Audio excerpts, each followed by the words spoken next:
Enjoy the Algerian rhythm and discover new destinations with Air Algérie.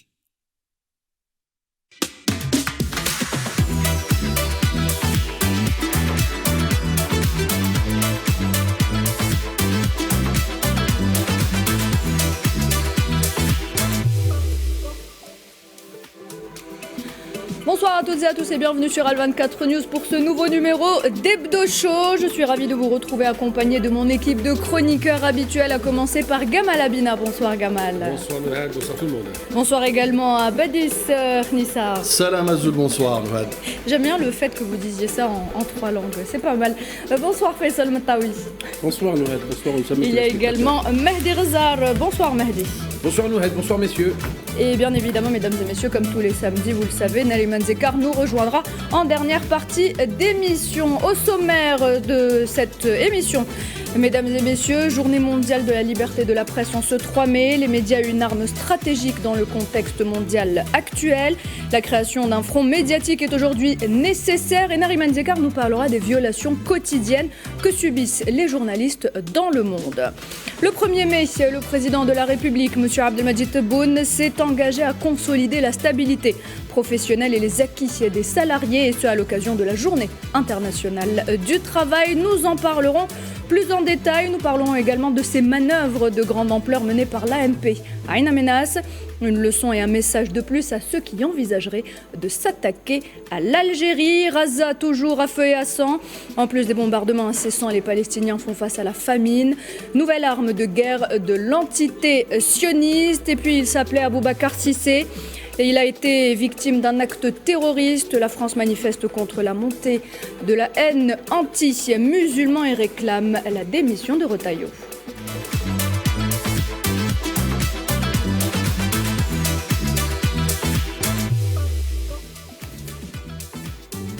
Et on commence donc cette émission, messieurs, si vous le voulez bien, avec cette célébration. Donc aujourd'hui, 3 mai, la journée mondiale de la liberté de la presse, une journée qui revêt cette année en Algérie notamment une symbolique particulièrement forte, Faisal, à savoir celle de la création d'un front médiatique pour protéger le pays contre les menaces externes.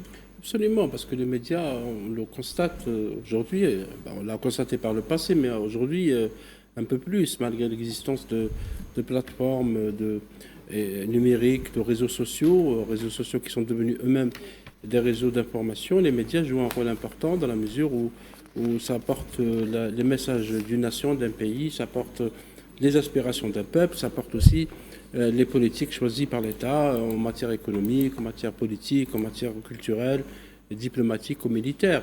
Aujourd'hui, effectivement, c'est une célébration.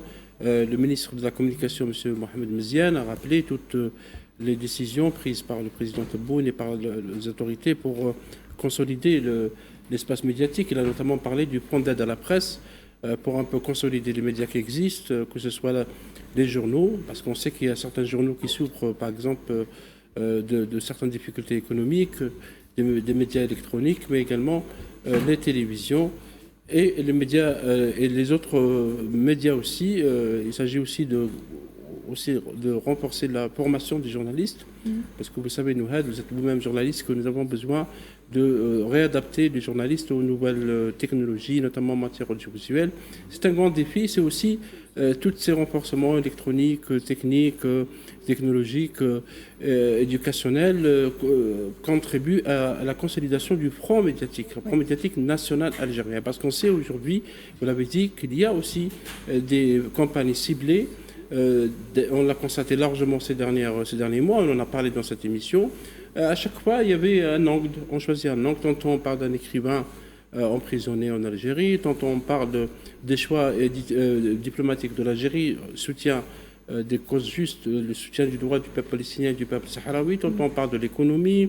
Il y a plusieurs sujets qui sont utilisés, et les médias algériens, dont l'émission dans laquelle nous nous retrouvons, et cette chaîne internationale algérienne qui va se consolider davantage, contribue justement à porter une autre voix, parce que l'autre voix, parfois, on n'écoute pas. Dans les médias occidentaux, on préfère faire parler une partie, on dépend de l'autre, et la voix de l'Algérie, la voix de ceux qui parlent avec une certaine objectivité, est souvent absente. D'où ce rôle qui revient à l'ensemble des journalistes algériens.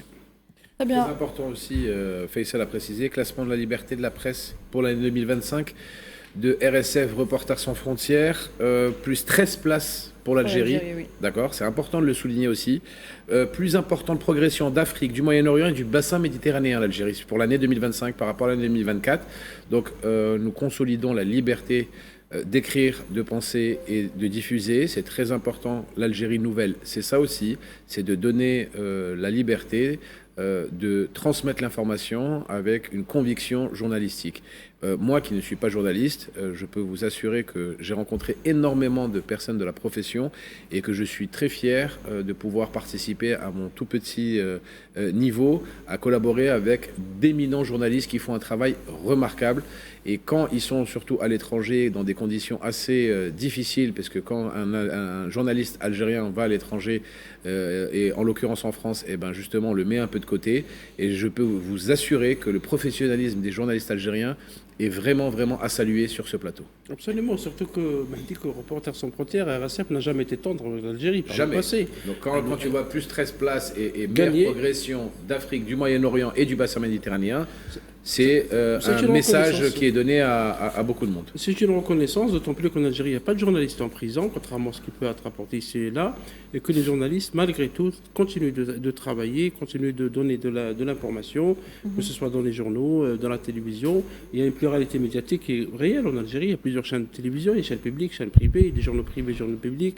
Les médias électroniques, il y a une petite révolution, même si elle n'apparaît pas. Il y a beaucoup de sites électroniques qui portent la voix de l'Algérie. Maintenant, on voit aussi de l'intérêt pour la langue anglaise, parce qu'il y a des sites qui sont lancés en anglais, parce qu'il faut aussi, on comprend aujourd'hui que pour parler au monde, il faut aussi parler en anglais. Donc il y a effectivement une grande évolution des médias en Algérie à tous les niveaux, des médias qui peuvent être des leaders dans la région arabe et également en Afrique. Très bien. Badis Renissa, les médias aujourd'hui jouent un rôle important face aux défis actuels et aux enjeux futurs également. J'ai envie de vous dire même un rôle vital aujourd'hui et stratégique, puisque n'oublions pas que la liberté de la presse, la liberté d'expression, de facto, la presse en général, qu'elle soit écrite, audiovisuelle, c'est le quatrième pouvoir. Exact. C'est effectivement aussi ce que je qualifierais de faiseur d'opinion. Et c'est pourquoi il est impératif d'abord de sanctuariser ce contexte, en tout cas cet espace pour lequel il soit favorable, notamment aux journalistes, de toute nature qu'ils soient, pour qu'ils puissent non seulement s'exprimer, c'est ce qui se passe d'ailleurs, preuve à l'appui avec les classements et des améliorations, des évolutions significatives quand même, hein. Rappelons-le, pendant que certains pays dans lesquels on constate la détérioration effective. Donc, oui, un rôle stratégique, et c'est pourquoi d'ailleurs les hautes autorités algériennes, le président de la République en premier lieu, a tenu à avoir des engagements clairs, précis, notamment en faveur des secteurs des médias, en faveur aussi de la protection du journaliste, pour que cette carte devienne effectivement un sanctuaire, devienne aussi un outil de travail qui lui permet de non seulement d'éclairer l'opinion, mais aussi de protéger, comme vous venez de le dire, et d'être en première ligne, puisque quelque part aussi, c'est de la diplomatie médiatique dont on parle. Et on a besoin d'avoir effectivement des journalistes, et c'est pourquoi aussi il est question de formation dans lequel on a constaté dans ce plan ou cet engagement des hautes autorités du président de la République, à savoir le soutien économique, le soutien structurel, le soutien aussi parfois de la moralisation en elle-même du métier, puisqu'il est important aussi non seulement d'être en première ligne, mais aussi de pouvoir savoir traduire l'élan de notre État et l'élan aussi de notre perspective, notre vision notamment tracée par les hautes autorités, pour qu'il soit aussi en complémentarité et non pas en opposition, notamment quand on connaît, et d'ailleurs Faisal l'a très bien cité, nous assistons malheureusement parfois, mais souvent c'est à l'étranger, à du mercenariat médiatique, financé, cofinancé par des forces obscures, par des laboratoires, je dirais, occultes qui veulent effectivement porter atteinte à travers les médias, à notre stabilité, à notre sécurité, mais surtout aussi à notre, je dirais, feuille de route qui a été tracée clairement. Donc oui, il est important aujourd'hui de rappeler aussi par des faits. Ça a été dit tout à l'heure, le soutien de financement par exemple, avec des réductions significatives, parlons-en de tout ce qui est hébergement pour les sites électroniques, avec des réductions de 33 à 37%, ce qui est significatif. La capacité d'hébergement, vous avez aussi la réduction par exemple des loyers au niveau de maisons de la presse, une structuration aussi pour permettre effectivement d'avoir des leviers adapté à la nouvelle technologie, puisque quand on parle de médias, on parle aussi de formation, on parle de training, on parle aussi d'être à la page, au diapason pour pouvoir répondre au langage actuel et avoir un lexique discursif adapté. Donc oui, je pense qu'aujourd'hui, on est bien parti avec cette vision claire, mais surtout cette vision de prospective, notamment sur les médias, pour qu'on permette justement à nos journalistes, où qu'ils se trouvent d'ailleurs, qu'ils soient sur le territoire ou ailleurs, puisque nous avons aussi des ambassadeurs à l'étranger, qui doivent aussi comprendre qu'ils sont en première ligne en tant qu'ambassadeurs médiatiques. Et c'est ça la diplomatie aussi médiatique, c'est ça aussi le soft power algérien. Gamal Abina, et pour que ces journalistes deviennent justement des diplomates médiatiques, comme vient de le dire Badi Serknissa, il y a la formation. Il est important de former ces journalistes. Oui, c'est essentiel d'abord parce que la formation, ça apprend le métier, effectivement, les routes du monde du métier, la modernisation du métier, les médias, les réseaux sociaux sont aussi des supports de journalistes très importants, très influents, qui peuvent véhiculer de l'information ou de la contre-information ou de la désinformation. Surtout en ce moment. Oui, là on est vraiment sur une guerre de nouvelle génération. La communication est une arme absolue. C'était d'ailleurs développé au départ par Bernays, donc, qui a fait ce travail de communication dans le marketing au niveau du commerce, et qui après, pour réhabiliter dans les années 30, des hommes qui sont démonétisés, à savoir les hommes d'affaires qui ont détruit l'économie américaine, il leur a donné une méthode de communication pour la faire passer pour les philanthropes, pour les réhabiliter. Donc la communication est essentielle aussi bien pour les hommes que pour les États. Mais j'ai envie de dire simplement une chose importante. Vous parliez effectivement de métier. Il y a un peuple dans le monde arabe qui est le plus éduqué du monde arabe, c'est le peuple de Palestine. Il y a un an, la semaine prochaine, il y aura 2 ans plutôt, jour pour jour, qu'on aura inauguré l'assassinat des journalistes palestiniens par l'assassinat de Shirin Abu Akleh. On se souvient d'elle. Palestino-américain, d'accord, c'est une femme qui avait double nationalité, qui faisait un travail honnête, effectivement, qui couvrait les événements dans la région, particulièrement en Palestine, et qui a été assassinée de manière ciblée. C'est-à-dire que l'entité sioniste a décidé de tuer des journalistes, 212 aujourd'hui, simplement pour que la presse ne parle pas. Et bizarrement, dans cette journée internationale de la presse, et des droits de la presse en l'occurrence, eh bien, on ne s'exprime pas trop là-dessus. On a bien le sentiment qu'il y a une gêne. On voit bien que c'est un État criminel qui assassine des journalistes de façon récurrente, ciblée, 212 claire. 212, dont une femme qui devait, on en a parlé la semaine dernière, qui devait être primée, enfin du moins, qui avait été sélectionnée pour le festival du cinéma à Cannes. Et donc, absolument, paix à son âme. Et donc, ces journalistes sont assassinés de façon délibérée. Et étrangement, puisque l'entité sioniste est une excroissance de l'Occident dans la région, quand l'Occident, en l'occurrence, c'est comme ça que je l'appelle, assassine des journalistes, bizarrement, ils ont le blason, ils ont la possibilité de faire ce qu'ils veulent sans être inquiétés. Donc effectivement, on peut parler beaucoup de liberté d'expresse. On constate qu'en Algérie, il y a une progression, ce qui prouve que la démocratie avance et tant mieux. On constate que la liberté de la presse dans la plupart des pays arabes est confisquée. Je ne rentre pas dans le détail, vous le savez. Mais on constate surtout que lorsque l'occidental va casser la presse, ça pose problème. Quatrième pouvoir, ça fait suite à quoi? Ça fait suite à la chute dans les États-Unis d'un homme politique de premier plan, Nixon, qui avait menti avec le Watergate, et c'est la presse qui a réussi à le mettre à jour. Il a dû démissionner. Ce quatrième pouvoir, je le dis de façon très claire aujourd'hui, progresse dans le sud global, mais régresse dans le nord. Donc je tiens à apporter effectivement tout mon soutien aux journalistes, parce qu'ils font un travail formidable, au peuple de Palestine qui subit une barbarie génocidaire, et de rappeler qu'on n'a pas de leçon à prendre de la part de ceux qui soutiennent le génocide en Palestine. Ce qui est curieux, Jamel, c'est que vous parlez des journalistes palestiniens. C'est vrai que ce nombre de 212 est le plus élevé de toute l'histoire de la presse dans le monde. On n'a jamais eu ce nombre avec la Première et la Deuxième Guerre mondiale. Ce qui est curieux, c'est que l'UNESCO, dans son prix Guillermo Cano de la liberté d'expression cette année, a un journal du Nicaragua qui s'appelle La Prensa. Elle a complètement oublié les journalistes palestiniens. C'est quand même bizarre pour une organisation onusienne qui sait parfaitement qu'il y a beaucoup de journalistes, de photographes, de caméramans, d'assimilés à la presse qui sont tués, qui sont systématiquement ciblés par l'entité sioniste. Nous en parlera tout à l'heure en fin d'émission. Dans sa partie, on va essayer de pas trop spoiler tout ce qu'elle va dire. Allez-y. Juste petit complément, Nouhad, c'est juste quand on parle de la liberté d'expression, la liberté de la presse, c'est aussi un pilier fondamental et stratégique de l'état de droit. Ça, il faut le rappeler. Très bien, merci. Badis, alors on enchaîne, messieurs, si vous le voulez bien. Le Monde célébrait également jeudi 1er mai la journée internationale du travail. Journée donc à l'occasion de laquelle le président de la République, M. Abdelmadjid Tebboune, a adressé un message aux travailleuses et aux travailleurs algériens, un message dans lequel il s'engage à consolider la stabilité professionnelle et les acquis des salariés. Faisal. Absolument, parce que c'est aussi un segment important. Les travailleurs constituent une catégorie sociale importante, et c'est vrai que le président Abdelmadjid Tebboune, depuis son élection premier mandat et deuxième mandat, il y a eu beaucoup de décisions quand même en faveur des travailleurs. Et ce 1er mai, le président Tebboune a parlé de la consolidation de la stabilité professionnelle, parce qu'effectivement, la précarité de l'emploi parfois fait peur aux employés, aux salariés qui sont sous CDD, contrat à durée déterminée, qui souhaitent être dans un CDI, etc. Évidemment, le président, dans son message, a souligné l'importance du secteur économique, pour le recrutement. Tous les chantiers, on a déjà parlé dans cette émission Nouhed, et à plusieurs reprises de tous les chantiers lancés dans plusieurs secteurs, le secteur de l'agricole, le secteur de l'industrie, des services. C'est des secteurs qui permettent aussi de créer des emplois, le secteur des nouvelles technologies.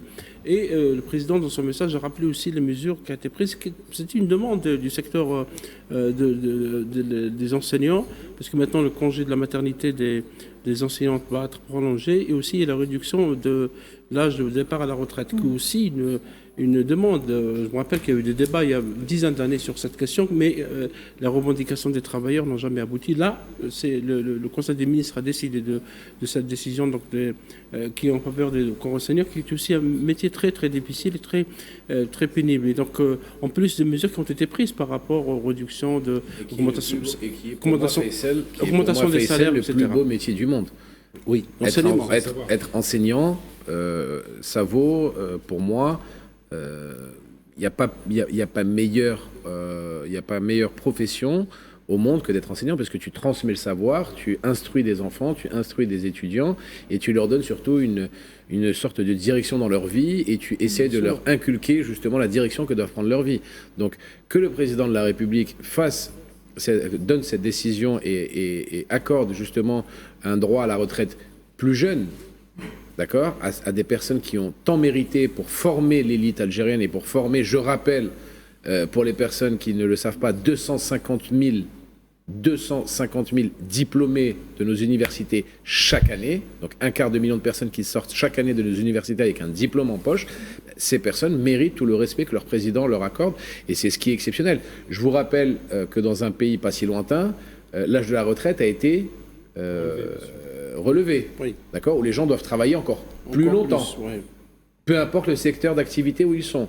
Donc regardez le 2 poids 2 mesures justement, où vous comprenez bien la différence entre un gouvernement qui écoute son peuple et qui écoute justement le corps enseignant et d'autres corps d'activité également, que d'un autre pays qui justement est à bout de souffle économique et qui continue à prolonger la période de travail de ses concitoyens.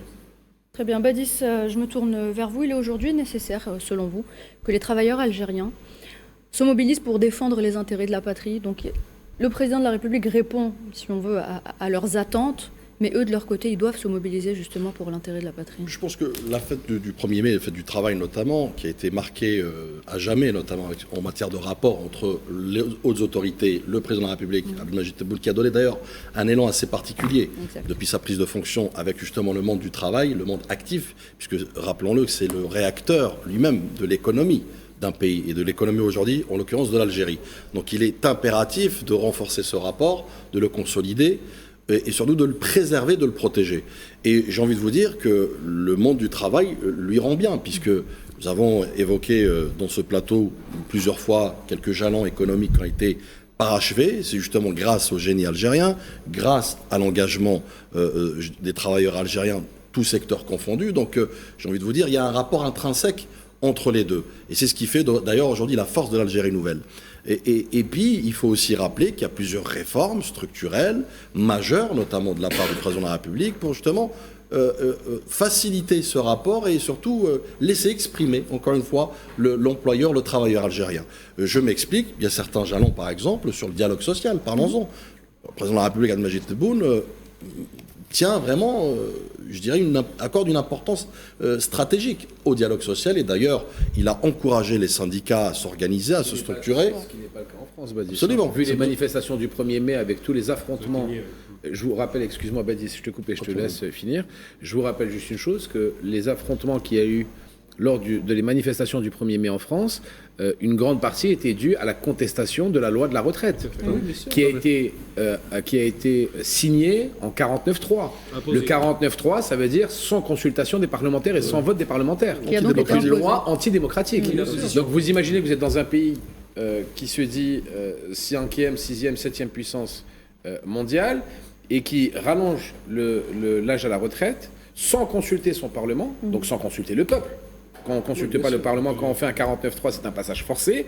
Et nous, l'Algérie, on est en train de dire non, nous avons l'argent qu'il faut dans les caisses, nous respectons les métiers dits pénibles ou qui sont en surtension. Et nous allons baisser de 3 ans l'âge à la retraite, de 2 ans, de 3 ans, ça dépend du métier. Donc voilà, ça, c'est des résultats probants, c'est des résultats qui sont marqués sur le marbre et qu'il faut justement continuer à promouvoir. Mais malheureusement, une partie de l'électorat français ne comprend pas qu'il y a un pays qui avance et un pays qui régresse. C'est ça le souci. Justement, je te laisse finir. Ce rapport 1er mai, c'est aussi une occasion de rappeler le caractère social de l'Algérie. D'accord ? C'est très important de le dire. Et c'est vrai que si on fait une analogie avec la France elle est dans une approche très coercitive, imposée. L'Algérie, elle est dans l'inclusif. C'est-à-dire que quand je parle de dialogue social, il est important de rappeler que demain, les tripartites, et ça a été d'ailleurs démontré, contrairement aux périodes précédentes révolues, aujourd'hui, les tripartites sont constructives. Oui. Les tripartites sortent avec des feuilles de route pragmatiques, mais surtout représentatives. Et puis, je cite quelques mots juste pour conclure rapidement, pour ne pas monopoliser la parole. Rappelons que le président de la République a apporté une espèce de révolution en matière de tout ce qui est contexte de travail, conditions de travail, revalorisation des salaires. Rappelons-le, plus de 2,8 millions de travailleurs, notamment fonctionnaires, ont bénéficié de plus de 47% d'augmentation des salaires entre 2022 et 2024, dans un laps de temps très court. Ensuite, nous avons aussi une revalorisation des retraites, notamment des allocations de retraite. Nous avons aussi des allègements fiscaux avec l'IRG, la suppression de l'IRG pour les revenus minimums, les revenus je dirais limitée. Et puis vous avez aussi l'allocation chômage, ce qui est importante pour les jeunes inactifs que j'appellerais. C'est pas des jeunes chômeurs parce qu'ils sont justement à la demande, à la recherche. Donc l'augmentation du SNMG aussi. Exactement. Oui. Mais rien que déjà pour l'allocation chômage qui est passée de 13 000 à 15 000 dinars, c'est important de le dire pour justement protéger cette jeunesse et surtout l'encourager à aller à rentrer dans le monde du travail. Et puis pour finir, l'intégration, comme vous l'avez dit tout à l'heure, des enseignants, des contractuels. Moi, je juste deux chiffres rapidement. Phase 1, au mois de décembre 2022, vous avez plus de 62 000 enseignants intégrés qui ont été permanisés. Phase 2, plus de 82 000 enseignants. Un total de combien ? De 144 000 enseignants qui ont été permanisés. C'est juste une révolution. Je ne sais pas si on mesure les chiffres, mais c'est très considérable, très significatif. Oui, c'est pour donner la virtuosité, donner le prestige aussi à la fonction, comme tu l'as dit tout à l'heure, Mehdi, mais c'est aussi pour démontrer que le président de la République accorde vraiment une importance stratégique à ces, comme tu disais, des faiseurs des générations futures. Et je conclurai là-dessus. Donc il y a une véritable volonté de vouloir promouvoir un développement économique inclusif avec le travailleur au centre du réacteur. Et que c'est constaté dans le message du président aux travailleurs, c'est que les travailleurs maintenant sont considérés comme une partie prenante du développement économique. Bien sûr. Parce qu'il y a les entreprises, et qui prend les entreprises, c'est bien sûr les gestionnaires. Exact. Mais également les travailleurs qui sont soutenus, qui sont aidés, etc. Et donc c'est pour ça que tous les projets qu'on a déjà évoqués contribuent dans cette vision globale, parce que la vision globale comprend autant d'entreprises que ceux qui étudient, comme l'a souligné Mehdi, à l'université, les diplômés qui maintenant vont fonctionner dans nos entreprises, notamment en matière de dessalement d'eau, on les a évoqués, les entreprises algériennes qui ont réussi, mais également les salariés qui travaillent dans ces usines et qui les font fonctionner dans tous les secteurs. Faisal, pour aller dans ton sens, il l'a dit ça, quand le président de la République a inauguré les différentes stations de dessalement d'eau, sa fierté première était que le capital algérien, qu'elle soit d'ingénieurs ou de simples techniciens, ne soit qu'algérienne. Et c'était ça sa fierté première. C'était la station d'eau de dessalement, on peut la faire en la ramenant de l'étranger, en faisant des appels d'offres, clés en main. Oui. Non, la première fierté du président quand il a fait son discours, c'est grâce à vous, c'est grâce à des Algériennes et des Algériens qui ont étudié en Algérie, qui ont grandi en Algérie, qui se sont instruits en Algérie. C'est vous qui avez fait ça. Et donc, toute la symbolique est là. C'est des Algériennes et des Algériens qui travaillent pour l'essor, pour le développement et pour la nouvelle Algérie. C'est ça qui est important. Gamal, vous vouliez intervenir ? Oui, simplement pour rappeler les choses quand même, parce qu'il faut contextualiser rapidement, parce qu'on n'a pas beaucoup de temps. La première, ce qui est ironique d'ailleurs, l'ironie du sort, dans un État social comme l'Algérie, c'est une chose qu'on ne peut pas retirer, c'est que la première manifestation de cette volonté des travailleurs s'est faite dans le pays le plus ultralibéral qui soit, les États-Unis, en 1886, après les émeutes qui ont eu lieu à Chicago. Et à la suite de ça, l'international socialisme a décidé de consacrer en 1889 la fête du travail et des travailleurs. Pourquoi ? Parce que le pays le plus oppressif sur le monde du travail est devenu le pays qui devenait une symbolique pour le travailleur dans le reste du monde.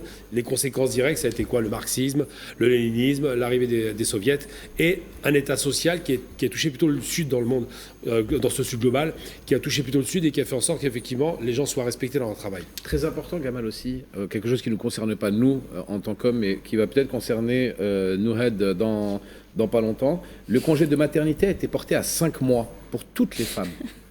C'était une demande des travailleuses au président de la République lorsqu'il a rencontré les syndicalistes le 1er mai de l'année dernière. Oui. Il a mis à exécution immédiatement.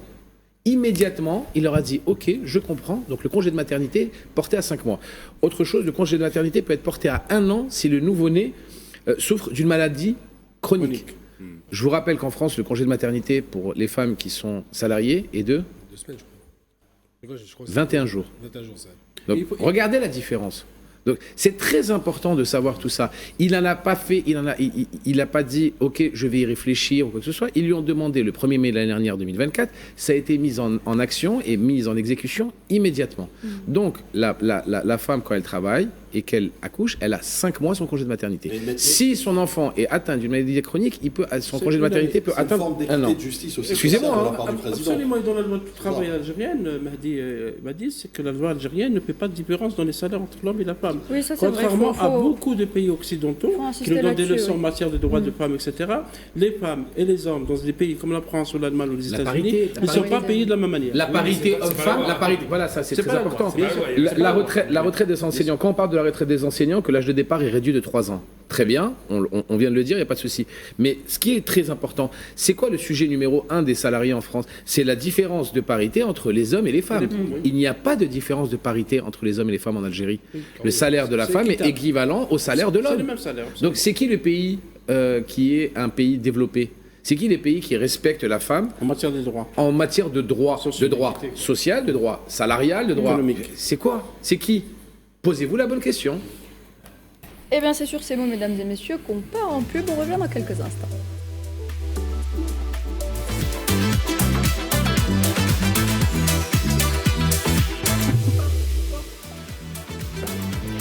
Vous regardez Hebdo Show, bienvenue à vous. Si vous venez de nous rejoindre, mesdames et messieurs, on poursuit donc notre émission avec cette information. Messieurs, moi je dirais que c'est une bonne nouvelle. C'est le ministre de la Justice, Lotfi Boudjma, qui a annoncé une nouvelle mesure visant à renforcer la lutte contre la consommation de drogue en Algérie. Alors désormais, toute personne souhaitant postuler à un emploi devra fournir un test médical négatif prouvant qu'elle ne consomme pas de drogue ni de substances psychotropes. Badis, qu'est-ce que vous en pensez ?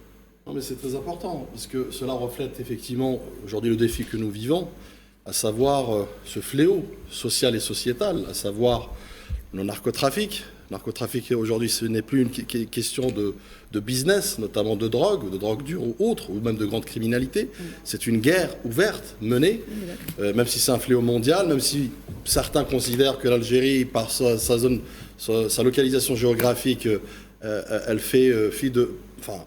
je dirais, une zone de transit stratégique, mais il n'en est pas du tout aujourd'hui le cas. Aujourd'hui, c'est vraiment un ciblage systémique de l'Algérie à travers justement le narcotrafic. Donc, il est important aujourd'hui d'adapter les mesures, adapter aussi les outils juridiques et même pénals, puisqu'on parle aussi de renforcement notamment sur les sanctions, ces sanctions intransigeantes, des sanctions même parfois où on peut évoquer la peine de mort. Oui. Donc c'est vraiment pour montrer que l'urgence de la situation aujourd'hui dicte l'urgence de l'action, et cette action elle doit être ferme, elle doit être structurée, elle doit être méthodique, et c'est ce que fait le président de la République à travers justement aujourd'hui le ministre de la Justice. Mahdi, est-ce que vous pensez que cette nouvelle loi dissuadera les consommateurs de drogue ? Écoutez, ce qui est important de savoir, c'est que l'Algérie a toujours, contrairement à bien d'autres, a toujours combattu la drogue comme un fléau à part entière. C'est très important de remettre les choses dans leurs conditions. L'Algérie n'a jamais fait du commerce avec sa drogue, contrairement à bien d'autres. L'Algérie a toujours considéré les vendeurs de drogue pratiquement comme des terroristes, parce qu'ils terrorisent la population avec les méfaits de ces drogues. Moi, il y a une chose qui est très importante, avant même de féliciter le ministre de la Justice par rapport à ces textes qui pour moi, sont excellents, je le dis. Lotfi Boudjama a fait un travail exceptionnel dans ses projets de loi parce que justement, elle remet la drogue vraiment au centre des préoccupations. Je tiens à féliciter déjà les services de sécurité algériens. Les services de sécurité algériens, quels qu'ils soient, que ça aille de la DGSE à la DGSI, à la police, à la douane ou à la gendarmerie, qui font un travail implacable contre les trafiquants de drogue sur un pays qui est un pays continent, qui est un pays énorme. C'est très important. Même l'armée également, qui est mise à contribution justement au niveau des frontières pour lutter contre la drogue.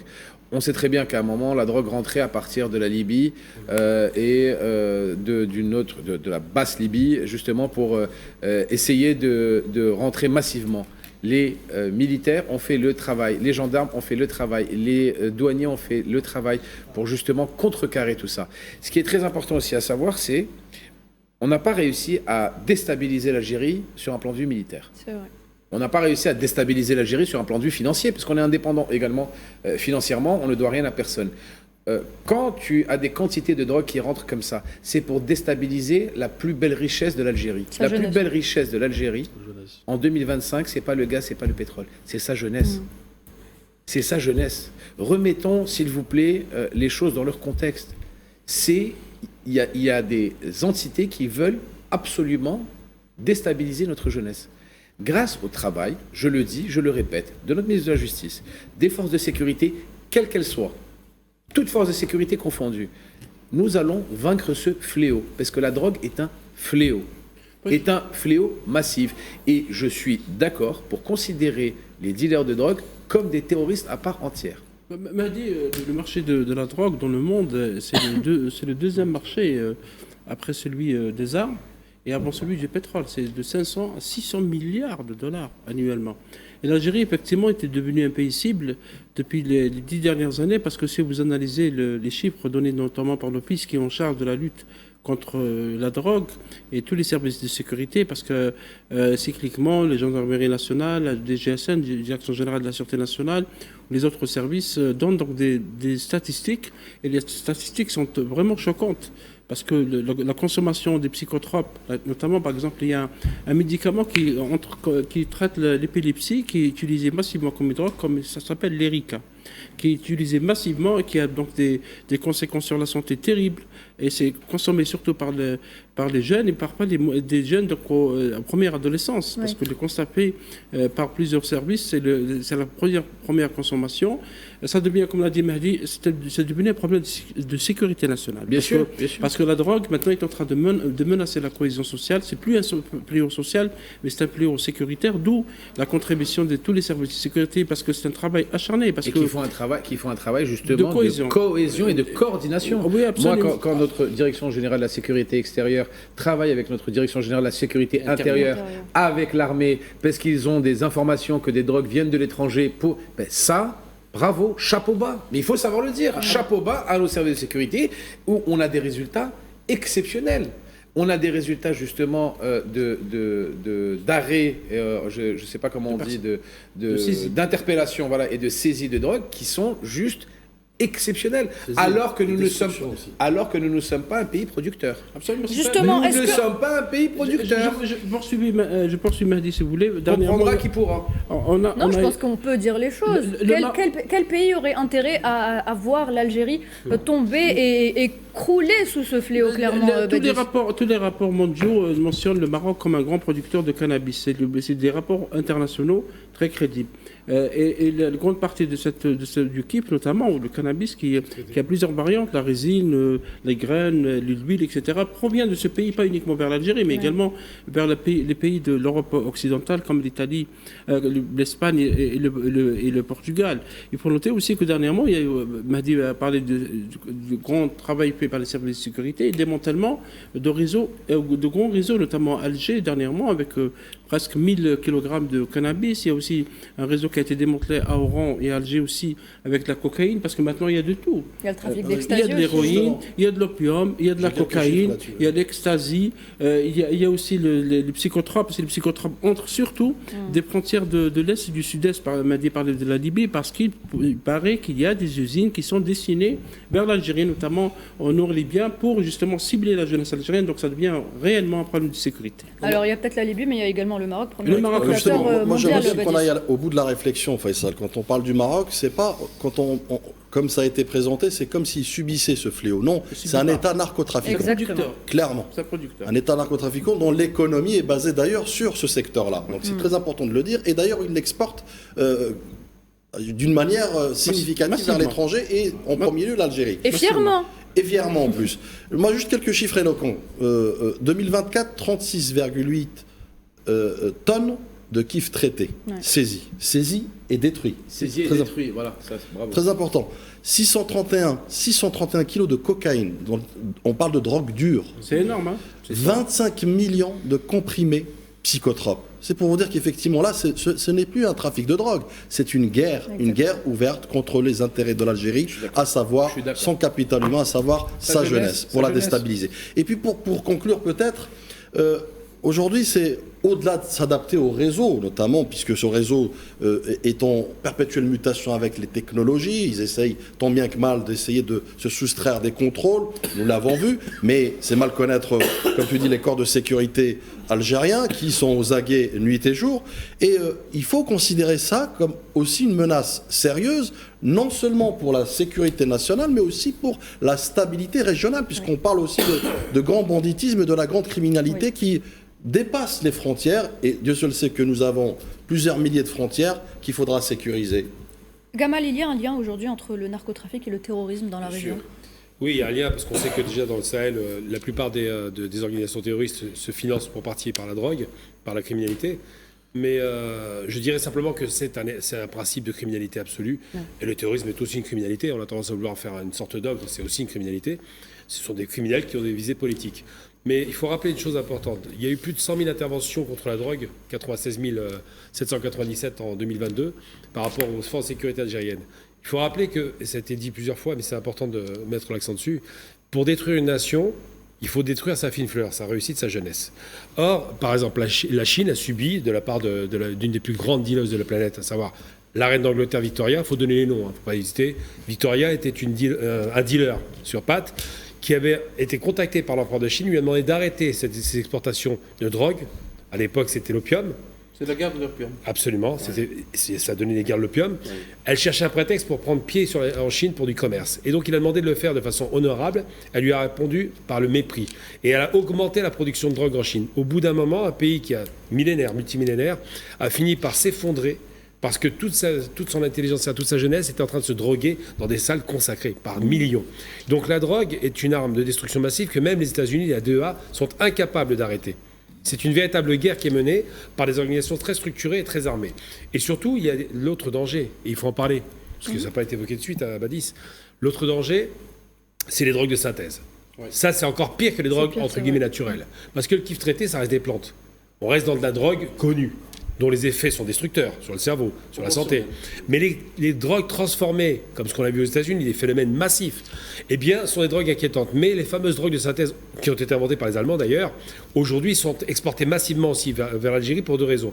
C'est des petites pilules, c'est facile de transporter, c'est pas lourd, ça rapporte beaucoup, le coût est très bas, il n'y a pas de champ d'exploitation, c'est des laboratoires. Et là, tu en as parlé, Badis, il y a des laboratoires qui sont à la frontière algérienne, qui exercent déjà cette activité, d'autres qui passent par l'Europe, le tout pour faire en sorte de faire le plus d'argent. Pourquoi ? Parce que l'Algérie, j'ai envie de dire que la jeunesse a un petit peu de pouvoir d'achat maintenant, et que les pays ciblés, en général, c'est des pays qui ont une évolution économique favorable. Donc malheureusement, le lien avec la drogue, c'est effectivement la capacité d'achat de la jeunesse et une volonté de nuire à ce pays. Tous ces éléments-là sont explosifs. Il faut vraiment faire très attention à ça. La première richesse de l'Algérie en 2025, c'est sa jeunesse. Tout à fait. Quand vous avez la vieille, quand on appelle l'Europe, n'oublions pas que l'Europe, on l'appelle la vieille Europe. Par rapport à l'Europe vieillissante, la vieille Europe, par rapport à son âge, l'âge moyen de ses concitoyens. L'Algérie se base et est dédiée à l'avenir par rapport à l'âge moyen de la population algérienne. qui est très jeune. Donc, quand tu veux atteindre l'Algérie, tu dois atteindre sa jeunesse. C'est une méthode pour atteindre la jeunesse algérienne. C'est une méthode de barbouze qui sont en train d'être faits pour atteindre la méthode, pour atteindre la jeunesse algérienne. 70% Sur de les la population frontières, moins de 30 ans. sur les frontières Est, il est évident que ça vient, on va se dire les choses, de la Libye. Et on va pas aller plus loin sur ça. Sur les frontières Ouest, il est évident que ça vient du Maroc et du Sud Sahel. Il y aurait eu un plan pour inonder le pays de différentes drogues. Ce plan serait émirati, israélo-marocain, d'après les sources qu'on a. Il y a le conditionnel. Parce qu'on est sûr de rien, mais c'est ce qui se raconte, c'est ce qui se dit. Donc on prend des pincettes pour dire ces informations, mais il est évident que nous subissons actuellement une attaque massive, je le dis et je le répète parce qu'il n'arrive pas à nous déstabiliser militairement ni financièrement, puisque pour déstabiliser un pays, la première des choses, tu essaies de le déstabiliser militairement, tu n'y arrives pas. La seconde des choses, tu essaies de le déstabiliser financièrement avec des organes comme la Banque mondiale, le FMI, tu leur prêtes pas d'argent, ils peuvent plus payer leurs fonctionnaires, ils peuvent plus payer leurs policiers. Là, ça, ils n'arrivent pas aussi parce que nous devons de l'argent à personne. Tu essaies de déstabiliser aussi sa politique. On a des institutions qui sont fortes, donc on n'est pas ébranlé justement par ces déstabilisations massives. Donc ils essaient d'attaquer la jeunesse. Maintenant, encore une fois, nous employons le conditionnel, mais il est évident que toutes ces formes de drogue différentes qui viennent de partout ne sont pas le fruit du hasard. Il faut savoir aussi le dire. Alors, messieurs, 2 minutes. Face donc à cette guerre non conventionnelle, Mahdi, je me tourne vers vous encore une fois, face à cette guerre non conventionnelle, il faut donc sensibiliser notre jeunesse, étant donné que c'est cette jeunesse qui est ciblée. Il faut la sensibiliser, il faut parler à ces jeunes, il faut leur dire... Oui, parce que la loi prévoit déjà des peines de 5 à 15 ans de prison, mais à mon avis, c'est très peu. Notamment, on parle de sensibilisation, c'est pas tapé. Je parle de sensibilisation. Je termine l'idée. Ça veut dire qu'il y a l'aspect dissuasif, il y a l'aspect répression, parce que tous les pays répriment. Il n'y a qu'à citer un pays qu'on connaît bien, la France, qui est ciblé par les narcotrafiquants. Il y a même des prisons qui sont attaquées par ces narcotrafiquants qui ont maintenant des armes et qui ont créé des armes parallèles, des armées parallèles, et qui peuvent menacer effectivement les nations. Je pense qu'en plus des aspects sécuritaires, si vous voulez, il y a aussi un aspect éducation, effectivement. Il y a l'aspect de la contribution des écoles, des lycées, parce que malheureusement, il y a aussi de la consommation de la drogue aux portes des lycées. Il y a la contribution des familles, qui doivent aussi jouer un rôle pour sensibiliser les jeunes, pour les prendre en charge sur tous les plans, et aussi le rôle de l'institution religieuse, comme la mosquée. La mosquée aussi peut jouer un rôle en sensibilisant les jeunes à éviter de verser dans cette consommation, parce qu'il faut noter que dans les quartiers populaires, dans certains quartiers, même quartiers UP, il y a des gens qui poussent à la consommation, qui poussent parce qu'ils sont peut-être soutenus quelque part, comme l'a souligné Mahdi. Oui, on a l'impression, parce que si on analyse les chiffres de ces dernières années, des quantités saisies, des quantités de consommateurs arrêtés et des réseaux démantelés, on a l'impression qu'il y a effectivement une guerre qui est menée contre l'Algérie par tous les moyens pour fragiliser la jeunesse, absolument. Le Sahel est devenu une plaque tournante de tous les trafics. De tous les trafics. Bon, la drogue en priorité, mais de tous les trafics, mais la drogue en priorité. Le Sahel, les factions terroristes se nourrissent, entre guillemets, avec l'argent de la drogue, pour pouvoir s'armer, pour pouvoir continuer leur action terroriste. Ils utilisent les ventes de drogue. Donc tout ça, c'est un combat. Encore une fois, nous avons une armée nationale populaire forte qui est en train de gérer les frontières du pays de façon exceptionnelle. La preuve en image derrière nous, où nous avons les images justement du ministère de la Défense nationale qui te montrent le travail exceptionnel de ces hommes partout autour des frontières du pays. Mais c'est un travail, encore une fois, de coordination de tous les services de sécurité. Et il n'y a pas de petits dealers ou de grands dealers. Ça aussi, c'est très important à savoir. C'est que le petit dealer qui vend 50 grammes n'est pas, pour moi, moins responsable que le grand dealer qui vend 5 kilos. Tout le monde doit être responsable et sévèrement puni pour ça. Alors justement, je peux rajouter une chose. messieurs, je suis désolée, on doit avancer. Mahdi vient d'évoquer donc le travail, le dur travail de notre ANP. Eh bien, je voudrais qu'on revienne sur cet impressionnant exercice tactique qui a donc été organisé cette semaine au moyen de balles réelles au niveau d'Ain Amenas. Voilà, donc c'était au niveau d'Ain Amenas. Un commentaire, Badis Khnissa, cet exercice montre que l'Algérie est prête à tous les scénarios. Non, l'Algérie, à travers aussi toutes ses institutions, y compris l'institution militaire, ces corps de sécurité, qui sont vent debout, encore une fois, pour consolider d'abord leurs compétences, leurs acquis, leur capital, qui soit capital humain, qui soit, n'oublions pas que notre armée est une armée digne héritière de l'armée de libération nationale, donc il y a ce continuum qui s'exercera ad vitam aeternam, dont déplaisent les mauvaises langues et ceux qui nous attendent au tournant. Donc c'est une armée aussi professionnelle par sa doxa, sa doctrine, à savoir défensive et non pas d'attaque, aussi sa doctrine de protéger l'intérêt national, le citoyen, le territoire, les acquis notamment et l'état de droit. C'est aussi un agrégat de plusieurs synergies, puisque quand on parle effectivement de notre armée, on parle de tout ce qui s'imbrique justement dans cette équation sécuritaire, que ce soit l'armée de l'air, l'armée de terre, l'armée de mer, la marine nationale. Donc vous voyez bien qu'il y a une espèce de communion, une espèce de, je dirais, symbiose. D'abord au sein de l'armée, qui, comme vous le disiez à juste titre, qui se prépare à toutes les éventualités, puisqu'encore une fois, et je me le répète, nous avons un cataclysme géosécuritaire mondial qui nécessite aujourd'hui un taux de préparation, un degré notamment de préparation qui soit limite spontané et quasi instantané pour parer à toute éventualité, d'une part. Et d'autre part aussi, ce qui fait peut-être la force de notre chère Algérie, c'est qu'on a aussi une symbiose entre le peuple et son armée. Et ça, c'est très important de le dire quand on constate parfois dans certains pays qu'il y a ce divorce, notamment entre les institutions sécuritaires et leur peuple. Là, c'est pour vous dire qu'effectivement, y compris le peuple, se considère lui-même partie intégrante de l'équation sécuritaire de notre pays. L'armée algérienne reste une armée populaire, malgré tout. C'est vrai que ces exercices et ces manœuvres ils sont importantes. Ces exercices menés par l'armée algérienne, pas avec d'autres pays, même si l'Algérie a participé avec d'autres pays par le passé, parce qu'il y a des partenaires stratégiques en matière militaire, comme la Russie ou la Chine.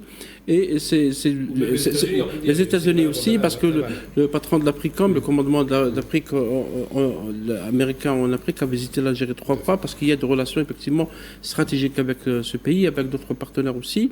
Cet exercice a eu lieu donc dans la région d'Ain Amenas, c'est la 4e région militaire, donc c'est aux frontières avec la Libye et le Niger, et c'est devenu effectivement important parce qu'il y a aussi des signaux à envoyer.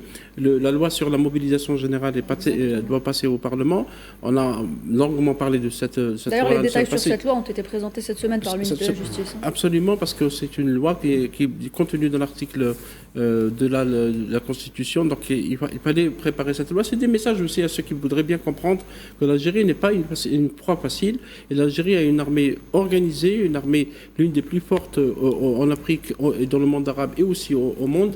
Et donc les exercices servent aussi à garder l'aspect opérationnel de l'armée, l'armée de terre ou l'armée aérienne ou l'armée maritime aussi, parce qu'il y a des exercices maritimes par le passé pour justement, comme l'a si bien expliqué Badis, pour confronter ou si vous voulez se préparer à des menaces, parce que les menaces, elles sont là. On a parlé de la guerre de la drogue, parce que c'est une guerre, il faut la nommer ainsi, comme il y a une guerre de l'information, comme l'a évoqué au début, la guerre à travers les médias, à travers les manipulations, à travers les fake news, comme il y a la guerre classique. Parce que des pays comme l'Europe, actuellement, on est en train de parler d'un budget de 850 milliards d'euros pour les budgets de défense européens, parce qu'il y a des menaces, notamment les Européens parlent de menaces russes, etc. Il faudra trouver cet argent, parce que c'est beaucoup d'argent. C'est Mme van der Leyen qu'on a parlé, et vous savez bien, Gamal et Mahdi, que l'Europe peine à avoir une politique de défense qui soit loin des États-Unis. Mais l'Algérie se prépare, l'Algérie consolide son armée, ses forces armées pour confronter toutes les menaces qui peuvent exister. Il y a une chose que tu n'as pas précisée, Faisal, et qui est très important à préciser à nos téléspectatrices et téléspectateurs, c'est que notre armée nationale populaire, digne héritière de notre armée de libération nationale, est une armée de défense. Bien sûr. Pas d'agression.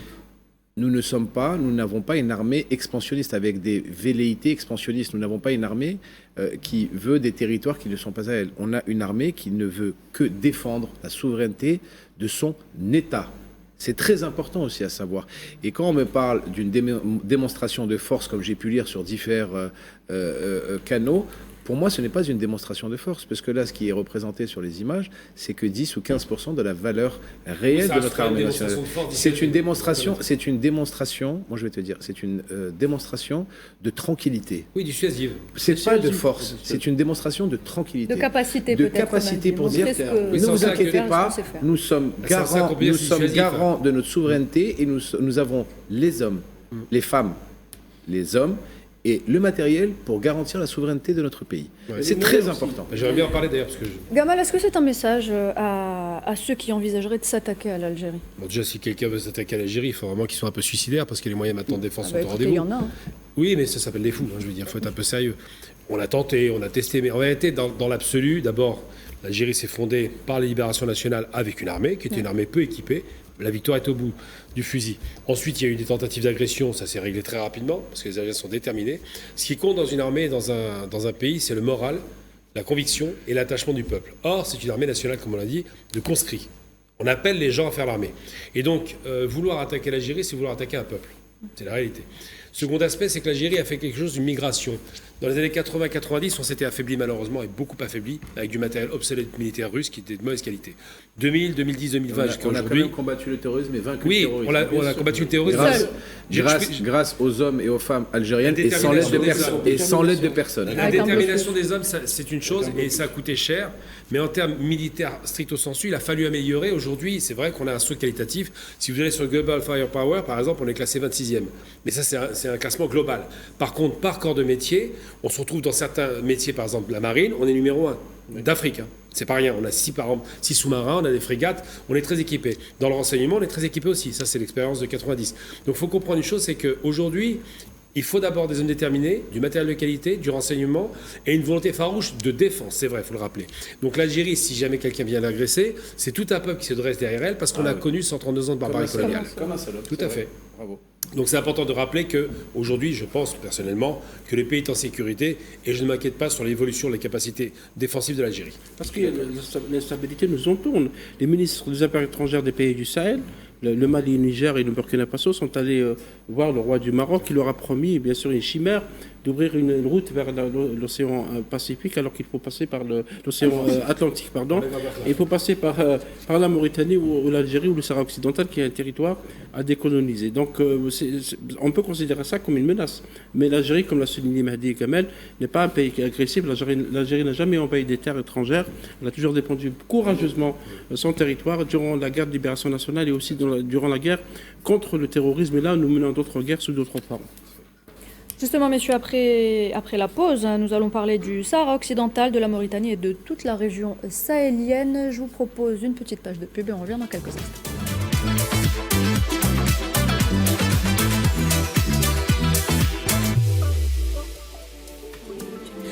Vous êtes toujours sur Al24 News, mesdames et messieurs, et Hebdo Show se poursuit pour donc une troisième partie. On revient cette fois-ci, messieurs, sur cette visite du président de la République arabe sahraoui démocratique, Brahim Ghali, qui était donc à Alger. Il a été reçu par le président de la République, monsieur Abdelmadjid Tebboune.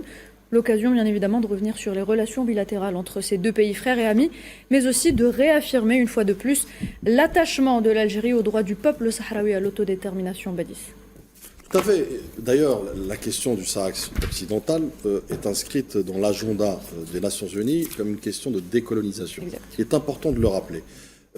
Et puis, il y a aussi des résolutions, notamment onusiennes, en face, qui préétablissent déjà un contexte pour pouvoir aller de l'avant. Sauf qu'aujourd'hui, nous savons pertinemment que le Maroc, notamment, le Merzen, pour être plus précis, essaye de faire les troubles faits et de contrecarrer, je dirais, non pas les perspectives d'avancée notamment de l'Algérie ou du Sahara occidental ou même des autres pays, mais plutôt aussi du droit international, tout simplement puisqu'ils violent justement ces résolutions, ils violent justement cette feuille de route.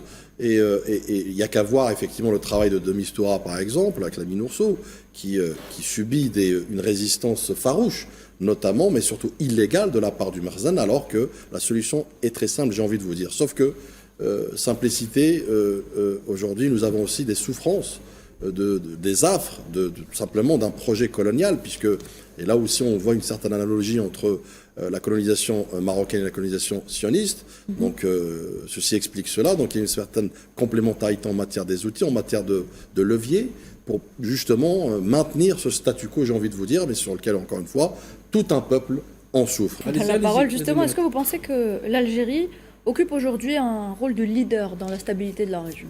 Oui, absolument. L'Algérie a toujours développé des relations équilibrées avec ses voisins, n'a jamais été, comme l'a souligné Mahdi, agressif avec ses voisins. Au contraire, l'Algérie, avec le Mali, avec le Niger, avec le Burkina Faso, avec la Mauritanie, on en parlera tout à l'heure, avec la Tunisie, avec la Libye, a toujours été là dans l'aide humanitaire, dans le soutien diplomatique. L'Algérie dépend, le projet d'élection générale en Libye dépend aussi l'intégrité territoriale de la Libye, l'unité du peuple libyen. Elle dépend aussi la solution politique pour la crise malienne. Elle a déjà aussi été c'est à Alger où il y a eu les accords de paix et de réconciliation au Mali, contestés par la junte au pouvoir au Mali, comme elle a toujours eu des relations équilibrées avec la Mauritanie. L'Algérie a rompu ses relations avec le voisin marocain parce que ce voisin a multiplié les actes d'agression.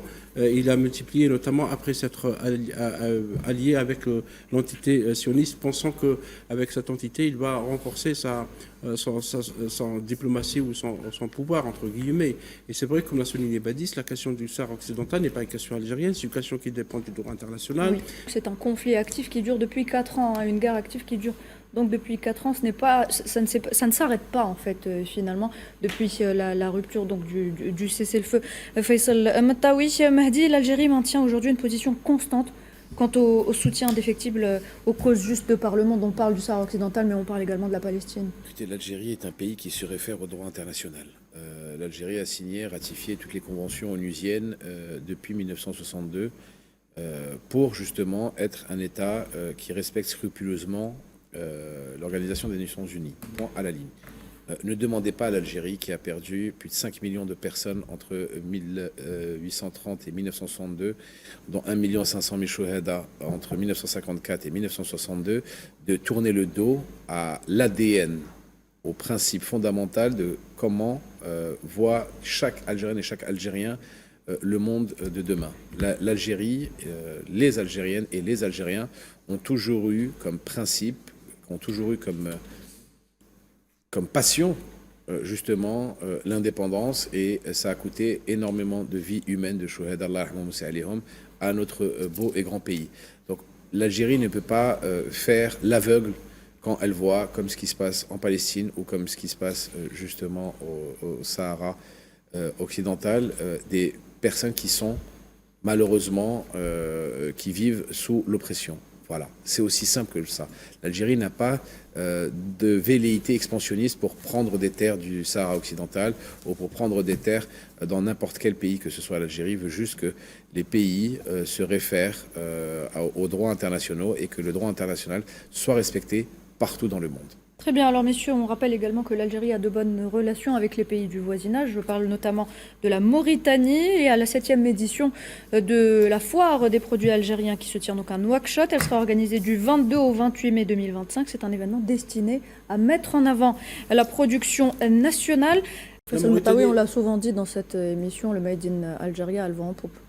Oui, absolument. Il y a une demande. D'ailleurs, les produits algériens, par les précédentes foires qui ont lieu à Nouakchott, a été très, très demandé. Ouais. Cette fois-ci, les produits qui seront effectivement exposés du 22 au 28 mai, selon le ministère du Commerce extérieur, il y aura beaucoup de produits électroménagers, l'énergie, les mines, les produits agroalimentaires, très demandés aussi par nos frères mauritaniens. Et donc cette exposition est tellement importante, cette foire est importante, d'autant plus qu'il y a beaucoup de projets stratégiques avec ce pays voisin qui est la Mauritanie. La route Tindouf-Zouirat de 320 km est en train les travaux se poursuivent, 20% des travaux déjà exécutés. Il y a aussi une ligne maritime qui a été ouverte avec la Mauritanie, ce qui est important parce que les produits algériens vont partir vers la côte atlantique de l'Afrique. La route va permettre aux produits algériens d'aller un peu profondément, comme l'a souligné Kamel, en Afrique de l'Ouest, vers la Mauritanie, le Sénégal, la Côte d'Ivoire, le Togo, le Gabon, tous ces pays, en plus de leur renforcement de relations au niveau stratégique, parce que le ministre de la Défense, M. Sidi Ould Hanana, était en Algérie, et il a parlé de la relation dans le domaine de la défense. Il y a eu un grand accord l'accord qui a été signé par Saïda, le groupe Saïda l'Algérien, avec Shingiti Pharma, qui est un grand groupe pharmaceutique mauritanien, qui est l'un des plus importants en Afrique de l'Ouest. Et aussi, il y a des collaborations au niveau de l'enseignement supérieur, parce que l'Algérie accueille beaucoup d'étudiants mauritaniens en Algérie, des accords dans les domaines aussi culturels et énergétiques. Donc c'est véritablement une relation stratégique avec ce pays voisin du sud-ouest qui permet aussi d'ouvrir des portes vers l'Afrique de l'Ouest. Et Gamal a parlé des échanges interafricains. L'Algérie effectivement souligne la nécessité de renforcer ces échanges, d'autant plus qu'à l'Algérie envisage d'ouvrir de nouvelles lignes aériennes vers l'Afrique et également de consolider l'exportation du produit algérien vers beaucoup de pays africains à travers la zone de libre-échange africaine. Badis, il est important de renforcer ces partenariats avec ces pays voisins. La Mauritanie, on peut la considérer aujourd'hui comme une passerelle de la profondeur africaine de l'Algérie. Comme aussi on peut la considérer comme une passerelle commerciale de l'Algérie pour justement s'ouvrir dans cette stratégie de l'exportation des produits du Made in Algeria vers l'Afrique de l'Ouest. Donc il est fondamental de pouvoir consolider, baliser aussi ce chemin, ce terrain. Ça a été évoqué à travers physiquement, réellement, une route justement pour favoriser la circulation, la libre circulation des individus, mais aussi des marchandises, notamment pour pouvoir effectivement conquérir l'Afrique à travers des parts de marché, sachant que le Made in Algeria aujourd'hui a le vent en poupe, le Made in Algeria se vend bien, il est conforme, il est aux normes, et pourquoi pas aujourd'hui, avec cette collaboration stratégique, y arriver. Et puis je conclurai là-dessus, première implantation bancaire, notamment de l'Algérie, c'est en Mauritanie. Oui. L'Algerian Union Bank, donc c'est pour dire qu'effectivement il y a un travail de fond qui est mené pour justement contextualiser, mettre un écosystème favorable pour, encore une fois, une stratégie win-win, gagnant-gagnant. Ça aussi, c'est très important de savoir aussi une chose, Nohed, c'est que c'est une volonté politique du président de la République de se reconcentrer sur l'Afrique. L'Afrique a été pendant de longues années oubliée. L'Afrique a été pendant de longues années, l'Algérie a tourné le dos à ses voisins africains pendant de trop nombreuses années. Et le président de la République, dès son premier mandat, a dit... Nous sommes africains et nous devons aller vers nos amis africains. Donc c'est très important aussi de savoir que tout ce qui est en train d'être fait actuellement est le résultat d'un processus et le résultat d'une vision africaine de l'Algérie.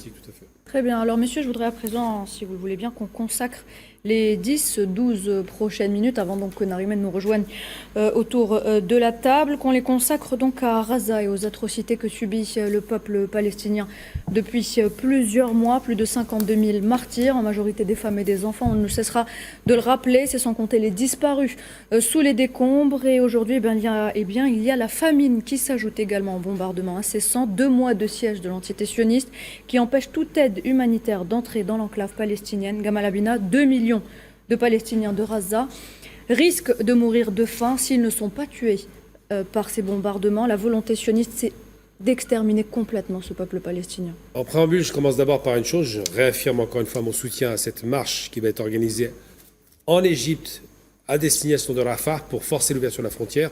Marche pacifiste internationale. Aujourd'hui, 25 pays ont adhéré à la démarche. Il faut accompagner cette démarche parce qu'elle est essentielle. C'est un poids des peuples pour faire pression sur les barbares sionistes. Il y a une date pour cette marche? On aura la date bientôt, mais c'est au mois de juin. Donc là, on se rapproche parce qu'on est en train d'organiser les collectifs à travers le monde. Deuxième élément. Alors, on sait que l'entité sioniste est largement inspirée, malheureusement, de ce qu'on appelle à l'époque le romantisme allemand. Donc ce retour à la terre, les kibbutzim, on vient sur une terre qui n'existe pas, du moins où il n'y a pas de peuple, et on investit pour la faire fleurir. Ça, c'est un mythe allemand. Ensuite, on sait aussi qu'ils sont inspirés aussi des méthodes nazies, malheureusement. Pourquoi je parle des méthodes nazies? Ça va choquer, mais je me fiche complètement du sentiment, puisqu'en face, c'est l'extrême droite qui, en plus, se revendique suprémaciste blanche, occidentale. On rappelle bien que les juifs orientaux n'ont rien à voir avec ça, c'est bien eux qui dirigent. C'est important de le rappeler. Tous les premiers ministres israéliens viennent d'Europe, pas d'arabes. Je parle d'arabes juifs.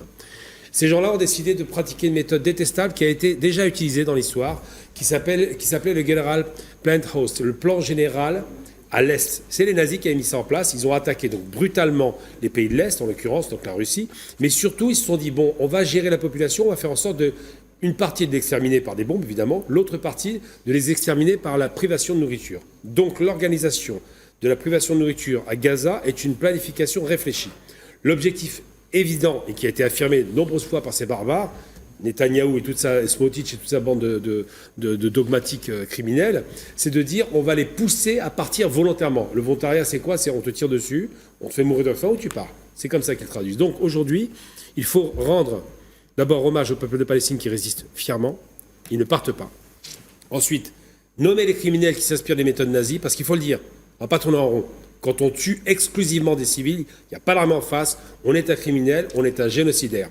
Le génocide a existé en Europe, on le sait, contre les Russes, contre les Juifs et contre les Tziganes. Eh bien, ce génocide est appliqué avec célérité en Palestine. Donc, le plan général de l'Est qui avait été fait en Russie est un plan général de l'Ouest.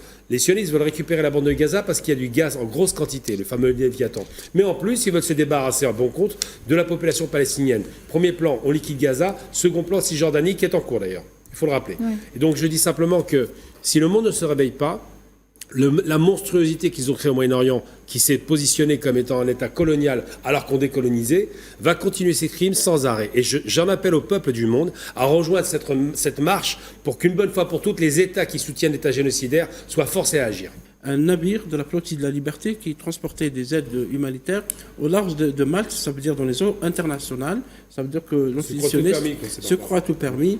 Ils n'ont aucune force à côté qui peuvent les empêcher de le faire. Ils ont envoyé donc des drones qui ont lâché des bombes incendiaires contre ce navire qui transportait des aides humanitaires. Ça veut dire que l'antisioniste ne s'arrête devant rien et elle continue de tuer massivement le peuple palestinien malgré un silence mondial. À mon avis, ce silence international devient un silence lâche. Badis, comment expliquer justement l'absence de réaction efficace face aux actions de l'entité sioniste?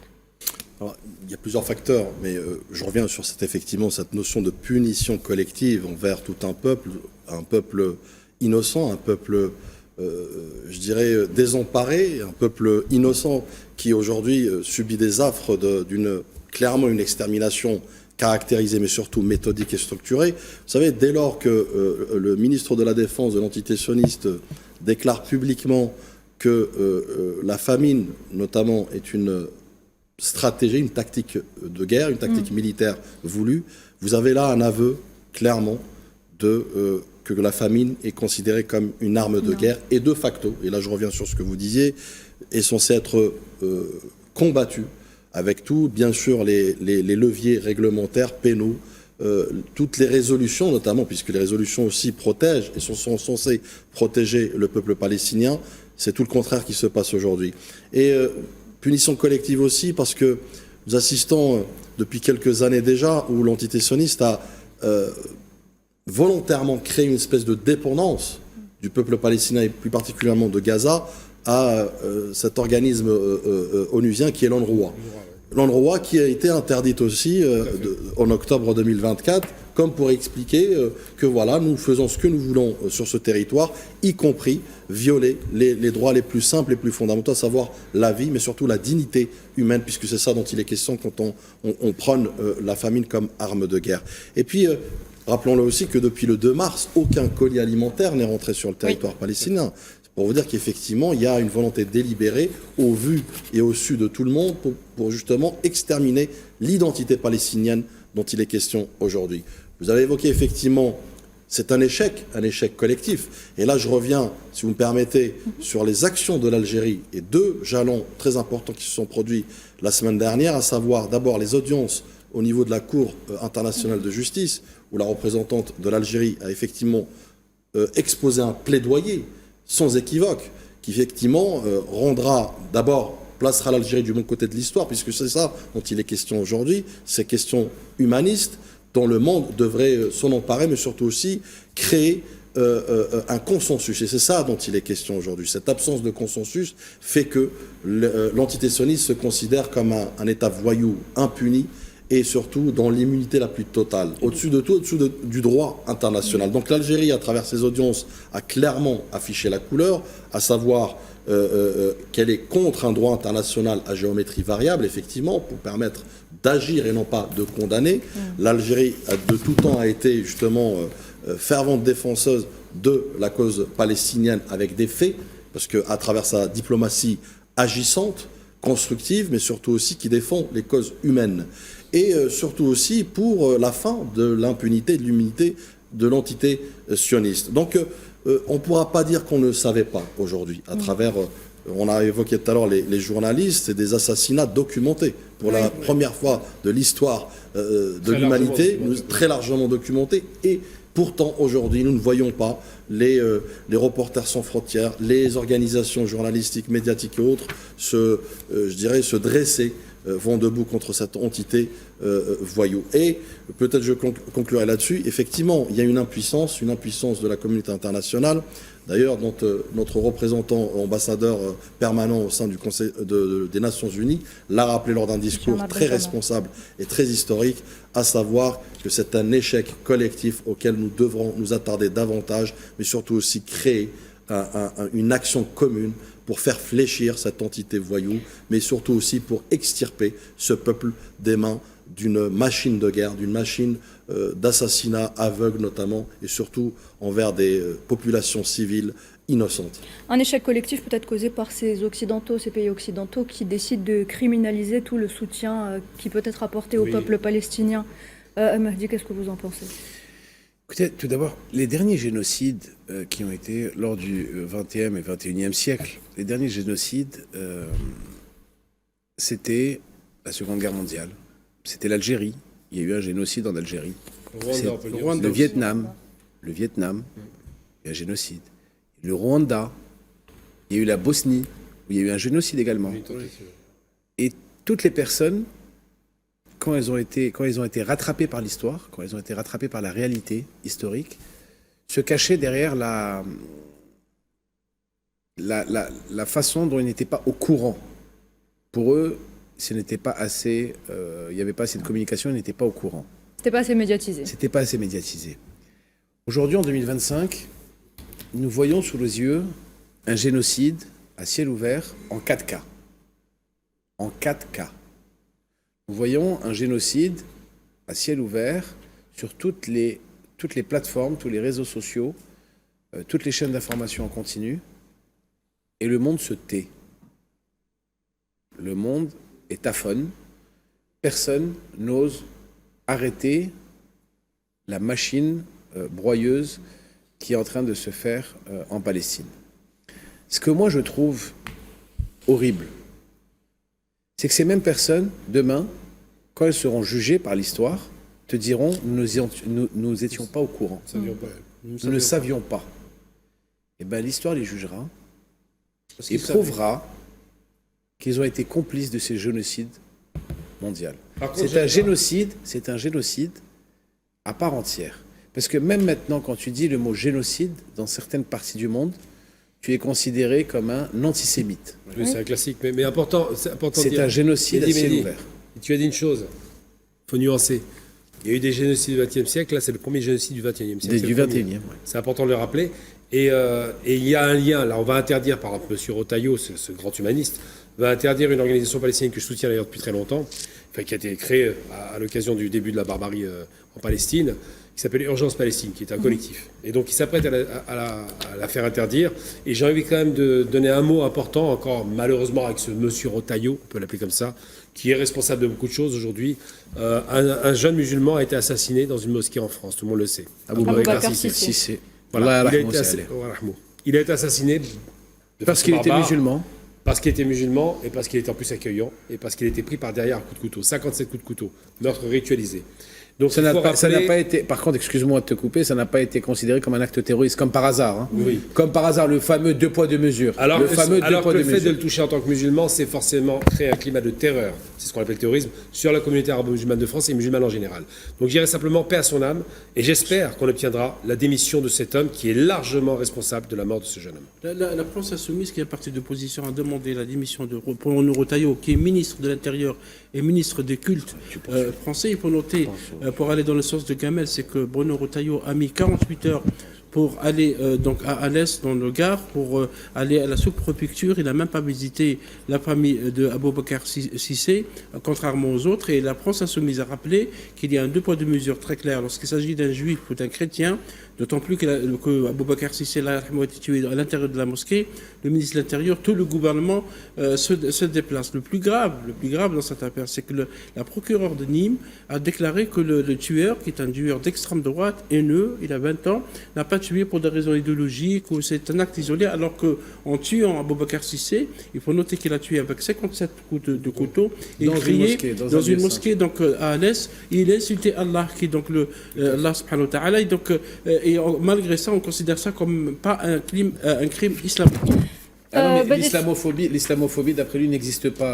Justement, Badis Khnissa, est-ce que selon vous, Bruno Retailleau, qui est donc accusé d'attiser l'islamophobie, pensez-vous qu'il attise justement cette islamophobie? Bruno Retailleau, qui on le rappelle, n'a pas voulu rencontrer la famille du défunt Aboubakar Cissé, et qui a réagi 2 jours après son assassinat. J'irai plus loin, certains responsables politiques, y compris le ministre de l'Intérieur et du culte, je rappelle, ont du sang sur les mains. Un État laïque. Ont du sang sur les mains. Aujourd'hui, l'islamophobie tue en 2025 en France. Aujourd'hui, avoir une religion différente de les standards tue. Donc c'est très important de le dire. Oui, il y a eu un acheminement. Cet acheminement, il s'est produit depuis quelques années déjà, d'abord avec la montée de l'extrême droite, mais aussi facilité par ce qu'on appelle la droite hors les murs. Quand on parle du qualificatif, non seulement il n'a pas reçu la famille d'Aboubacar Allah yarhamou, mais il a, encore une fois, dans un élan d'autant, mais surtout aussi décorrélé de la réalité, il a dit que je n'ai pas reçu d'invitation de leur part. Mais M. Retailleau, depuis quand vous devez recevoir des invitations pour aller d'abord vous occuper du culte, puisque vous êtes le premier responsable du culte en France, et le garant notamment de cette fameuse laïcité, je dis bien, puisque c'est une pathologie contre l'islam et non pas contre les autres religions. Donc vous voyez bien qu'il y a un acheminement, il y a un travail qui a été mené depuis des années, et aujourd'hui, des vies humaines sont tragiquement, brutalement tuées, assassinées. Arrachées je précise aussi, très important de le dire, il n'a pas été tué dans la rue, il a été tué dans un endroit sanctuarisé, sacralisé, un endroit de paix et de sérénité. Et vous voyez aujourd'hui, voilà les conséquences d'un ministre pyromane, d'un ministre qui confond son agenda politique avec la quiétude et la sécurité des Français, les Français y compris de confession musulmane. Encore une fois, honte à lui, honte à ceux qui tiennent ce discours de haine, de division, de confrontation, mais surtout aussi qui a mené aujourd'hui à scinder la France en deux, puisque la France est fracturée. Mahdi, très rapidement, il existe tout de même un 2 poids 2 mesures lorsqu'il s'agit d'islamophobie et d'antisémitisme aujourd'hui en France. Et le 2 poids 2 mesures est flagrant, on ne se pose même plus la question maintenant, c'est tellement flagrant, c'est tellement choquant que la question ne se pose même plus en 2025. Un petit fait également très important, et je le dis à Badis et à Gamal, aujourd'hui à la mosquée, à 40 mètres de la mosquée de Bagneux, un homme a été interpellé suite au signalement de personnes qui allaient à la mosquée avec une hache. Aujourd'hui, les vidéos sont sur les réseaux sociaux. Il a été interpellé grâce au signalement et à la vigilance des personnes qui allaient prier, qui ont trouvé que la personne avait un comportement suspect. Il a été interpellé avec une hache à 40 mètres de la mosquée de Bagneux. Quand on dit abat le voile, finit par abattre des gens. Quand on finit un discours devant des milliers de personnes pour dire abat le voile quand tu es ministre de l'Intérieur, ministre des cultes, eh ben, je suis désolé de le dire, tu mets une cible sur le dos de tous les musulmans. Et je vais aller plus loin. En 2025, est-ce que je réside également là-bas, quand tu es algérien et musulman, et que tu vis en France, tu as 2 cibles sur le dos. Tu as 2 cibles. Tu as une cible des fanatiques de l'extrême droite et tu as une cible des fachos qui sont partout. Ils peuvent être dans l'administration, quelle qu'elle soit. Ils peuvent être au niveau des magasins que tu vas... où tu vas acheter tes courses, ils peuvent être partout. Donc, moi, je dis, et je le dis vraiment avec beaucoup d'amertume, stop à cette violence des mots qui peut entraîner des drames comme ceux qui se sont passés ces jours-ci.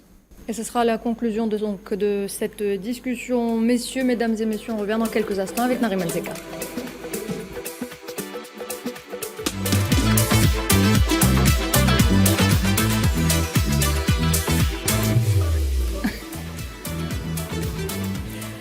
Mesdames et messieurs, Hebdo Show revient pour une dernière partie. Et pour cette dernière partie, nous a rejoint autour de la table Faisal Salah, journaliste de la rédaction sportive. Bonsoir Faisal. Bonsoir Nouad et merci pour l'invitation. Merci à vous d'être avec nous. Il y a également Nariman Zekar pour sa partie habituelle. Bonsoir Nariman. Bonsoir Nouad, bonsoir messieurs. Et qui dit Faisal dit donc sport. Et vous avez donc décidé de revenir sur la Coupe du Monde de gymnastique qui s'est tenue en Égypte avec la participation du prodige algérien, celle que l'on ne présente plus et que tout le monde nous envie. Il s'agit donc, vous l'aurez compris mesdames et messieurs, de Kéliane Moore, notre championne olympique. Mais avant tout ça, Nariman, retour sur cette date du 3 mai, symbolique de la liberté de la presse à travers le monde. Et oui, Nouad, malheureusement, en ce 3 mai, journée mondiale de la liberté de la presse, il n'y a pas grand-chose à célébrer sur ce point-là. Par exemple, nous, en tant que journalistes, c'est avec le cœur serré qu'on constate d'une façon quotidienne les atteintes graves à la liberté de la presse un peu partout dans le monde, dans des contextes différents, mais avec un même objectif, faire taire celles et ceux qui informent. Et l'exemple le plus frappant en ce moment, je pense que vous serez tous d'accord avec moi, c'est ce qui se passe à Raza.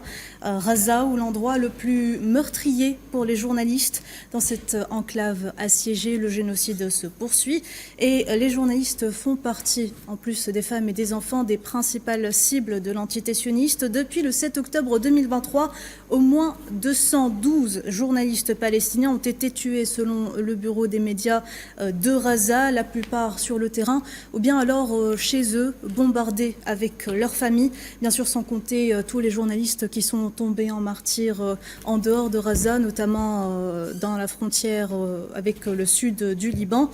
Et il faut noter que ce chiffre glaçant représente également le bilan le plus lourd pour les journalistes dans un conflit depuis 1992, et ce, à travers le monde, à l'échelle mondiale. C'est choquant, en particulier quand on voit le silence et l'inaction du monde face à cette boucherie. Il faut tout de même rappeler que ce ne sont pas que des chiffres, ce sont de réelles personnes, des journalistes comme nous tous ici, qui se sont battus jusqu'à leur dernier souffle pour faire entendre leur voix. Et je pense qu'on a tous des exemples qui nous viennent en tête. Je pense notamment à Wael Dahdouh, qui est le journaliste d'Al Jazeera, qui a perdu toute sa famille, y compris son fils qui était journaliste. Et Raza n'est pas le seul endroit où les journalistes sont bafoués. Au Maroc, par exemple, on n'en voit pas toujours les tanks, mais les répressions sont presque palpables. Des journalistes indépendants sont poursuivis pour des délits de droit commun parce qu'ils ont franchi ce qu'on appelle les lignes rouges du Merzen, à savoir la monarchie, le Sahara occidental et la corruption. Ceux qui les franchissent s'exposent à l'intimidation, aux menaces et à l'incarcération. Et en parlant du Sahara occidental, selon l'Union des journalistes sahraouis, plus de 300 journalistes internationaux ont été interdits de séjour et même expulsés alors qu'ils tentaient de raconter ce qui se passe, la réalité de ce qui se passe dans les territoires sahraouis occupés, tandis que de nombreux journalistes et activistes sahraouis sont en ce moment derrière les barreaux. Et je finirai rapidement par le pays qui se veut le berceau des droits de l'homme. Je parle là de la France, pays où la liberté d'expression est de plus en plus menacée. D'ailleurs, selon le nouveau rapport annuel de l'ONG Reporters sans frontières, la France a perdu 4 places. La faute à qui? Alors que l'Algérie en a gagné 13, on le disait tout à l'heure. On va en parler justement. La faute aux ingérences politiques, mais aussi économiques. On le sait, les médias en France appartiennent à 2 voire 3 milliardaires français qu'on connaît. A contrario, toujours selon le même rapport Nouad, Reporters sans frontières, l'Algérie a fait un bond de 13 places, soit l'avancée la plus importante dans la région MENA, Afrique du Nord, Moyen-Orient, corroborant ainsi les propos du ministre de la Communication, Mohamed Meziane, qui multiplie les efforts pour justement réaliser cette nouvelle optique souhaitée par le président de la République, Abdelmajid Tebboune, n'est-ce pas Faisal? Nariman, vous avez parlé de la France parce que c'est très important ce qu'a écrit Reporters sans frontières. Elle parle: une part significative de la presse nationale est contrôlée par quelques grandes fortunes. On parle de qui? On parle entre autres de Bolloré, Vincent Bolloré, qui est en train de parler de Bolloré avec le groupe, les chaînes comme CNews, Europe 1, Journal du Dimanche, le Point aussi, il appartient pas à Bolloré, mais il fait partie de la même galaxie. Et beaucoup de commentateurs, on parlait de l'assassinat barbare du jeune Boubacar Cissé, beaucoup d'observateurs objectifs ont pointé du doigt ces médias qui poussent au crime. C'est des médias qui poussent au crime, c'est des médias qui sont autant criminels que ceux qui les commettent. Et donc cette remarque de RSF est importante parce que la concentration des médias aux mains des mêmes personnes, c'est une menace pour la liberté d'expression et une menace aussi pour la quiétude des populations. Ce sont des ambassadeurs de l'extrême droite. Les chaînes en continu en général, hein, je le dis et je le répète, et j'en ai fait partie, moi j'ai fait partie pendant une longue période, pendant presque 4 ans, et je l'ai dit sur le plateau de la chaîne, que BFM TV et CNews créent un climat de terreur, de défiance et un climat anxiogène, en l'occurrence en France. Et j'ai eu le courage de le dire en plein direct dans une des émissions dans laquelle j'étais. Ça m'a valu beaucoup de soucis, j'en ai assumé les conséquences, mais je l'ai dit, CNews et BFM, quand tu les regardes, quand tu les écoutes, quand tu mets leurs émissions, enfin leurs journaux successifs, tu as l'impression qu'ils ne parlent que de 3 sujets, 3, pas 4, l'Algérie, l'islam et les étrangers. C'est continuel, c'est tout le temps les mêmes sujets. Ils ne te parlent jamais de choses positives sur leur chaîne. À un moment, c'était l'islam, où tu avais l'islam du matin au soir, avec les étrangers et les OQTF. Maintenant, c'est l'Algérie est passée première, et ensuite tu as l'islam, et ensuite tu as les OQTF. Donc, je suis désolé, tu es obligé d'avoir après un regain de violence et un regain de violence intracommunautaire, parce que tout est fait pour monter les peuples les uns contre les autres. Voilà, c'est carrément obsessionnel. Ça, c'était pour la partie triste de ma rubrique. On passe à la partie un peu plus joyeuse, changement d'ambiance. On va parler sport avec ces 3 nouvelles médailles pour l'Algérie, dont 2 en or offertes par notre star nationale de la gymnastique, Kélia Nemour, lors de la Coupe. Oui, dans vos rêves. Il rêve éveillé, Mehdi, ce soir. Donc Kélia Nemour et non pas Mehdi Guézard, lors de la Coupe du Monde de gymnastique qui s'est déroulée en Égypte cette semaine. Kélia qui a bien sûr brillé à l'épreuve des barres asymétriques. On regarde cette performance et on revient.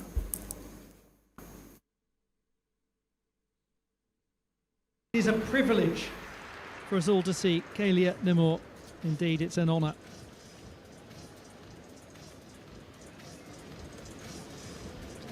Top qualifier. No surprise. Lovely sense of float and flight. And then grip variation to use the Ejeva, and plenty of transition work going on here.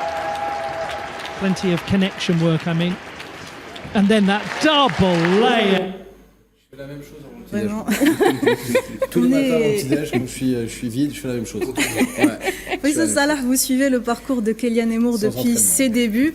Et on le voit, la jeune championne continue de progresser avec les couleurs du drapeau national. Exactement, elle impressionne. C'est un privilège de voir Kélia Nemour, c'est ce qu'elle a dit le commentateur. D'ailleurs, c'était la première apparition de Kélia juste après les Jeux, lors de cette année. C'est la Coupe du Monde, l'étape de Coupe du Monde au Caire, en Égypte. Et on voit déjà 2 médailles. C'est pas aux barres asymétriques, c'est pas juste aux barres asymétriques, mais aussi aux poutres. Donc 2 médailles d'or, ouais. Et une autre médaille au sol, médaille d'argent. Kélia Nemour, quand on la voit aux barres asymétriques, c'est juste fabuleux. Pour le moment, je pense qu'elle est la numéro 1 mondiale. Il n'y a pas de Simon Bales quand il s'agit des barres asymétriques. Aujourd'hui, elle est en train de détrôner l'américaine. Exactement. Aujourd'hui, si on parle de Kélia, elle est en train de s'améliorer parce qu'aujourd'hui, Kélia, elle est en train de chercher d'autres médailles en poutre et au sol. Et quand on voit les résultats déjà, 14,533 pour les barres asymétriques. Pour commencer déjà la saison, déjà elle a mis la barre très haut. Et si on reparle sur Kélia, pour moi, Kélia, c'est le travail d'abord, c'est l'engagement et après la gloire. Et le cas de Kélia m'inspire beaucoup parce que beaucoup d'athlètes, quand on les voit réaliser des performances mondiales, des résultats, des médailles, il suffit de 2 ans après, 4 ans après, ils disparaissent. Mais aujourd'hui, Kélia, je pense qu'elle est dans le bon chemin. Elle est en train de choisir bien ses compétitions et elle prépare déjà les Jeux qui arrive aux États-Unis. Donc je pense aujourd'hui qu'il faut être derrière Kélia, mais aussi il faut que les athlètes suivent Kélia, parce que tout simplement aujourd'hui, si on se rappelle aux Jeux Olympiques Paris 2024, on a eu le droit de 3 médailles, médaille d'Iman Khalif, médaille de bronze de Sidjati, qui est en train déjà de se préparer. Sidjati, il a fait plusieurs pays pour se préparer, pour donner à l'Algérie d'autres médailles à l'avenir. Et je pense que Kélia aujourd'hui, elle inspire beaucoup le monde de la gymnastique ici en Algérie, parce qu'au Caire, il n'y avait pas que Kélia. On avait aussi une autre athlète, donc mademoiselle Hamidi, qui était partie chercher la finale. Donc elle a participé à la finale, 8e place. Et quand je vois ces athlètes arriver à ce haut niveau, il faut les mettre en avant, il faut parler d'eux, parce que sur la même compétition, j'ai vu un journal canadien en train de parler de ces gymnastes comme s'ils ont réalisé une performance mondiale alors qu'ils étaient classés 12e, 13e, 8e, 9e.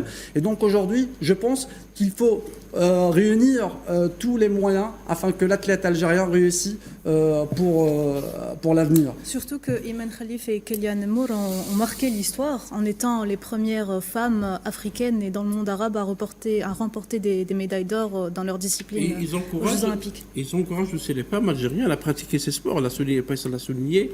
Il y a beaucoup d'intérêt, on l'a constaté ces derniers temps, après les victoires d'Iman Khalif à la boxe et aux Jeux Olympiques de Paris et Kélia Nemour à la gymnastique. Il y a beaucoup de femmes qui s'intéressent à ces deux disciplines, ce qui est encourageant pour le futur de ces deux sports en Algérie. On écoute justement les propos de Kélia Nemour. Je suis très contente d'avoir gagné pareil ces 2 médailles, un retour en Coupe du Monde cette année, plutôt pas mal. Voilà, je suis très contente. Il y avait la pression de la Coupe du Monde que du coup j'avais pas fait tout le long de l'année, donc très contente de mes performances. J'ai fait des meilleures notes que les qualifications, donc voilà, je suis très contente et merci à tous pour le soutien. Disrinissa qui est aussi un très grand fan de Kélia Nemour, n'est-ce pas Badis? Et de gymnastique aussi. Et de gymnastique. Je suis toujours un grand fan de ceux qui font la gymnaste. grandeur de l'Algérie et qui font briller, flotter le drapeau algérien international. Voilà, prends ça dans les dents. Voilà, ça t'apprendra à vouloir le vanner. Moi j'ai eu la chance, parce que moi j'appelle ça une chance, de rencontrer 2 fois Kélia Nemour.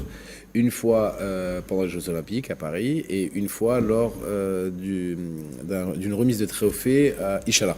C'était en fin d'année dernière. À Alger. Eshra, donc l'école d'hôtellerie. C'était pour l'athlète de l'année. De l'année, exactement, où elle a remporté justement le titre pour la 2e fois consécutive. Exactement. Et cette femme m'a impressionné par son flegme et surtout son assurance. Ce petit bout de femme, moi j'en ai à 18 ans. C'est juste exceptionnel parce qu'en fait, pour elle, c'est simple. Tout est cool, tout va bien, pas de stress, pas d'anxiété. C'est une ambassadrice du sport algérien dans toute sa splendeur. Elle fait rayonner le drapeau algérien là où elle va. Elle fait monter tout en haut le drapeau algérien là où elle se présente. Mais elle n'a pas de pression, elle n'a pas de stress. Elle fait ses entraînements, elle fait ses trucs. Et elle te dit, moi, je combat pour l'Algérie. Enfin, je combat. Elle combat sportivement pour l'Algérie. Elle est fière de son pays. Elle est fière de représenter son pays. Et elle te le dit d'une façon tout à fait simple. Tu vois, mais je te dirais, Niyateha, elle est exceptionnelle. Elle a cette intention qui est juste magnifique. Et donc, pour moi, c'est une très très grande artiste. Et je lui voue tout mon respect. Et c'est pour cela et mon admiration aussi. C'est pour ça que je dis que l'engagement de Kélia est un peu spécial, parce que on a effectué une interview juste après sa médaille aux Jeux Olympiques, et je lui dis, elle m'a dit que la première intention, la première chose à laquelle elle a réfléchi, c'est de sortir le drapeau algérien quand elle a gagné. Ouais. Et elle m'a dit, je l'ai fait instinctivement, naturellement, spontanément. Elle n'avait même pas prémédité ça. C'est un peu une maladie de la diaspora. Dès qu'il y a un truc qui se passe, on sort le drapeau. Faut pas oublier qu'elle était en France, mais c'est important de rappeler qu'elle est en France. Voilà, à Paris, pendant le mois, c'était le mois de juillet, il me semble. C'était fin juillet, début août, il me semble. Il fallait voir le public, comment il était derrière elle, et c'était pas que des Algériens qui étaient derrière elle. Et il y avait sa concurrente numéro 1 qui était américaine, mais qui est d'origine asiatique, je crois. La troisième, c'était celle qui était brésilienne. Et il y avait la chinoise, exactement. Et elle est passée juste après elle. Et quand elle a reçu ses résultats... C'était 15... Voilà, je ne me rappelle pas des résultats, mais moi j'ai eu la chance, vraiment, parce que pour moi c'était un honneur et une chance d'être sur place pendant les trucs. Quand elle a reçu les résultats, normal. C'est comme si, tu vois, c'est quelque chose qui s'était programmé. Le projet Mbappé, quand on parle du projet Mbappé, par exemple, tu sais, du sportif, où maintenant les papas dans les stades de foot, ils te mettent le gamin, lui disent, voilà, il faut faire 5 entraînements par semaine pour que tu réussisses, pour que tu deviennes un grand joueur comme Mbappé. Mais elle n'a pas cette pression-là. Elle le fait par amour, par conviction, parce qu'elle aime ce sport. C'est vraiment une grande athlète qui aime ce sport. Et elle le fait par passion. Et en fait, la passion, pour moi, quand elle te montre la passion qu'elle a pour ce sport, et cette passion, en fait, il efface tout le stress qu'elle peut avoir par rapport à ce qu'elle représente. Donc chapeau bas l'artiste. Nadia Comaneci à son temps, qui était un phénomène. J'allais dire une chose importante par rapport à cette question-là, parce que Kéliane Nemours, elle est de ma région en plus, donc c'est une double fierté pour moi, de dire que lorsqu'elle initie un mouvement comme celui-ci, alors qu'elle a été chassée par la France, c'est en train de la saboter. Ils l'ont saboté littéralement. Ils ont essayé de l'empêcher de venir en Algérie, alors que c'est son pays. J'ai envie de dire simplement, la chose positive, c'est que ce genre de sport, qui n'est pas vraiment investi en Algérie, va l'être de plus en plus. Il y aura un effet de mimétisme très salvateur, comme dans la boxe aussi, comme dans beaucoup de sports. Parce qu'à chaque fois qu'il y a une réussite dans un domaine chez les Algériens, ce qui est extraordinaire, c'est que tout le monde veut être au niveau. Voilà, l'engouement. Et ça, il faut l'encourager, parce que c'est la première, ça a été dit dans le monde arabe, et en Afrique. Donc c'est pas rien. C'est une étoile qui n'est pas filante, c'est une étoile qui va durer, qui gardera vraiment son rayonnement au firmament. Voilà, après avoir parlé des sports, désolé, on doit juste enchaîner. Rapidement, très important. Oui, parce que Mehdi lui avait coupé la parole tout à l'heure. C'est vrai, excuse-moi. Exactement. Comme d'habitude. C'est pas la peine de faire la zizanie entre nous, c'est mon ami, donc tu n'y arriveras pas.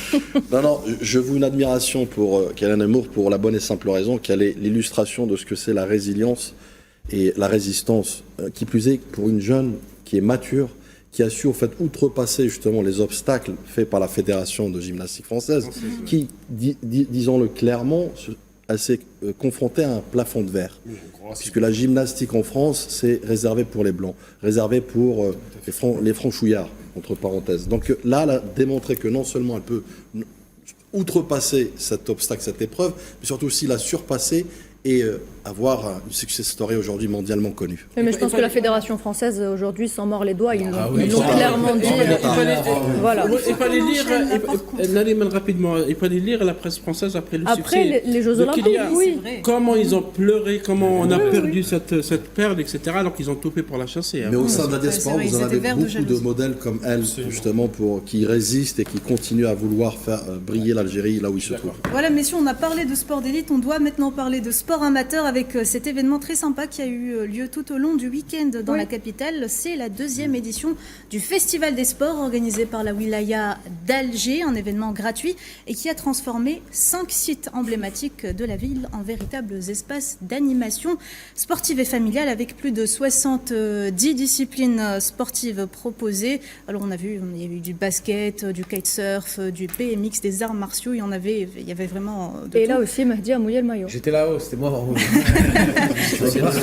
Tu vois pas en rouge, c'est moi qui étais en train de piloter. Il pouvait gagner. Hein. Je suis partout. Voilà. C'est une bonne initiative. Je pense que cette fête des sports, parce que c'est une véritable fête, gagnerait à être généralisée dans tous les villages. Je pense que M. Murad, le ministre donc de l'Intérieur, a évoqué cette possibilité parce qu'il y a des talents qu'il faut détecter. Kéliane Nemours, il y en a plein en Algérie, femmes ou jeunes hommes, comme Iman Khalif, en parenthèse. Comme Mehdi Ghezal, bien sûr. Iman Khalif, rappelez-vous, elle a fait. Il ira bien qu'il rira le dernier. Iman Khalif, champion olympique, a fait l'objet aussi d'une campagne internationale contre elle. C'est vrai. Donc ces talents qui sont cachés, ce genre de fête, je pense, aide à les faire découvrir. Les centres de formation. Oui, les centres de formation qu'il faut accompagner, bien sûr, les lycées sportifs, etc. Parce qu'il y a beaucoup de champions qui attendent seulement à être mis sous la lumière. Oui, c'est ça là. C'est l'Algérie qui renouvelle son engagement en faveur du sport. En fait, c'est très important d'organiser ce genre d'événement parce que tout simplement, c'était un événement gratuit, ouvert à toutes les familles. Oui. Et il y avait aussi un transport gratuit pour emmener les familles sur le site. Et ce que j'ai envie de dire, c'est beaucoup plus un événement pour les enfants parce qu'on les voit et dans le sport, il faut choisir pour la jeunesse, voilà. Très jeune, la discipline pour s'améliorer, pour aller jusqu'au haut niveau. Les encourager. Maintenant, pour un jeune de 5 ans, 6 ans, il faut qu'il fait rapidement son choix entre la boxe et la natation parce que chaque sport demande une morphologie, il demande certains, on va dire... des aptitudes, une préparation. Exactement. Et certains réflexes. Il y a par exemple les sports comme le basket, la précision, il y a le contact, c'est différent que l'handball ou d'autres sports. Et aujourd'hui, on a vu que l'organisation de ce festival, on a fait des compétitions pour les professionnels et des compétitions pour les amateurs. Et si on veut revenir rapidement avant la fin de cette émission pour les sportifs qui sont en train de rayonner la scène internationale, il faut parler aujourd'hui de Riyad Mahrez qui a gagné le trophée de la Ligue des champions asiatiques, la Ligue des champions d'élite. Aujourd'hui, c'était la finale contre Kawasaki. Il a gagné en Europe, il a gagné en Asie. Exactement, il a gagné tous les trophées. Et Riyad Mahrez, il était juste fabuleux. Riyad Mahrez, il était pour moi inarrêtable. Et excusez-moi ce que je vais dire maintenant, parce que normalement, Riyad Mahrez, sur cette compétition, la Ligue des champions asiatiques, il était le meilleur joueur. Normalement, le trophée de meilleur joueur de la compétition revient à Riyad Mahrez. Malheureusement, il est revenu à Firmino. C'est une chose, il y a un point d'interrogation. Il y a plusieurs, les observateurs le savent très bien, parce que Riyad, il était fabuleux. Riyad, il a fait quand même 8 passes décisives, meilleur passeur du tournoi, et le deuxième meilleur buteur du tournoi. On parle d'un Riyad Mahrez qui a transformé l'Ahli et qui a dit déjà au début de la compétition qu'on va gagner cette compétition. C'est la Ligue des champions asiatiques que l'Ahli n'a jamais gagné et que Riyad Mahrez était, en quelque sorte, c'est 70% du trophée. Moi, très rapidement, j'aimerais revenir sur la fête du sport. Effectivement, pour moi, c'est très important et j'aimerais faire peut-être un lien, un parallèle avec ce qu'on a tout à l'heure couvert comme sujet très lourd et très, très grave, qui est celui de la drogue, notamment, et le trafic de drogue. Je pense que ce type d'initiative est à dupliquer à travers le territoire algérien, mais surtout aussi à encourager, puisque c'est ça aussi la prévention. C'est ça aussi, occuper les jeunes, à les extirper de leur quartier, par exemple, pour pouvoir justement, pourquoi pas, susciter des passions, susciter des stars à en devenir, notamment des Kalian Emour, des Riyad Mahrez et autres. Donc vous voyez bien qu'il y a au-delà que ce soit un aspect ludique, je dirais, de plaisir, mais aussi il y a un travail de fond à mener, peut-être à explorer et à approfondir pour qu'on fasse justement, on occupe cette jeunesse et ces talents du futur qui feront la fierté de l'Algérie de demain. Très bien, merci Badis. En tout cas, l'appel est lancé. Madame, messieurs, merci d'avoir été là ce soir. Faisal Salah, merci de nous avoir rejoints en cette dernière partie d'émission. Mesdames et messieurs, merci de nous rester fidèles. Rendez-vous samedi prochain, 21h.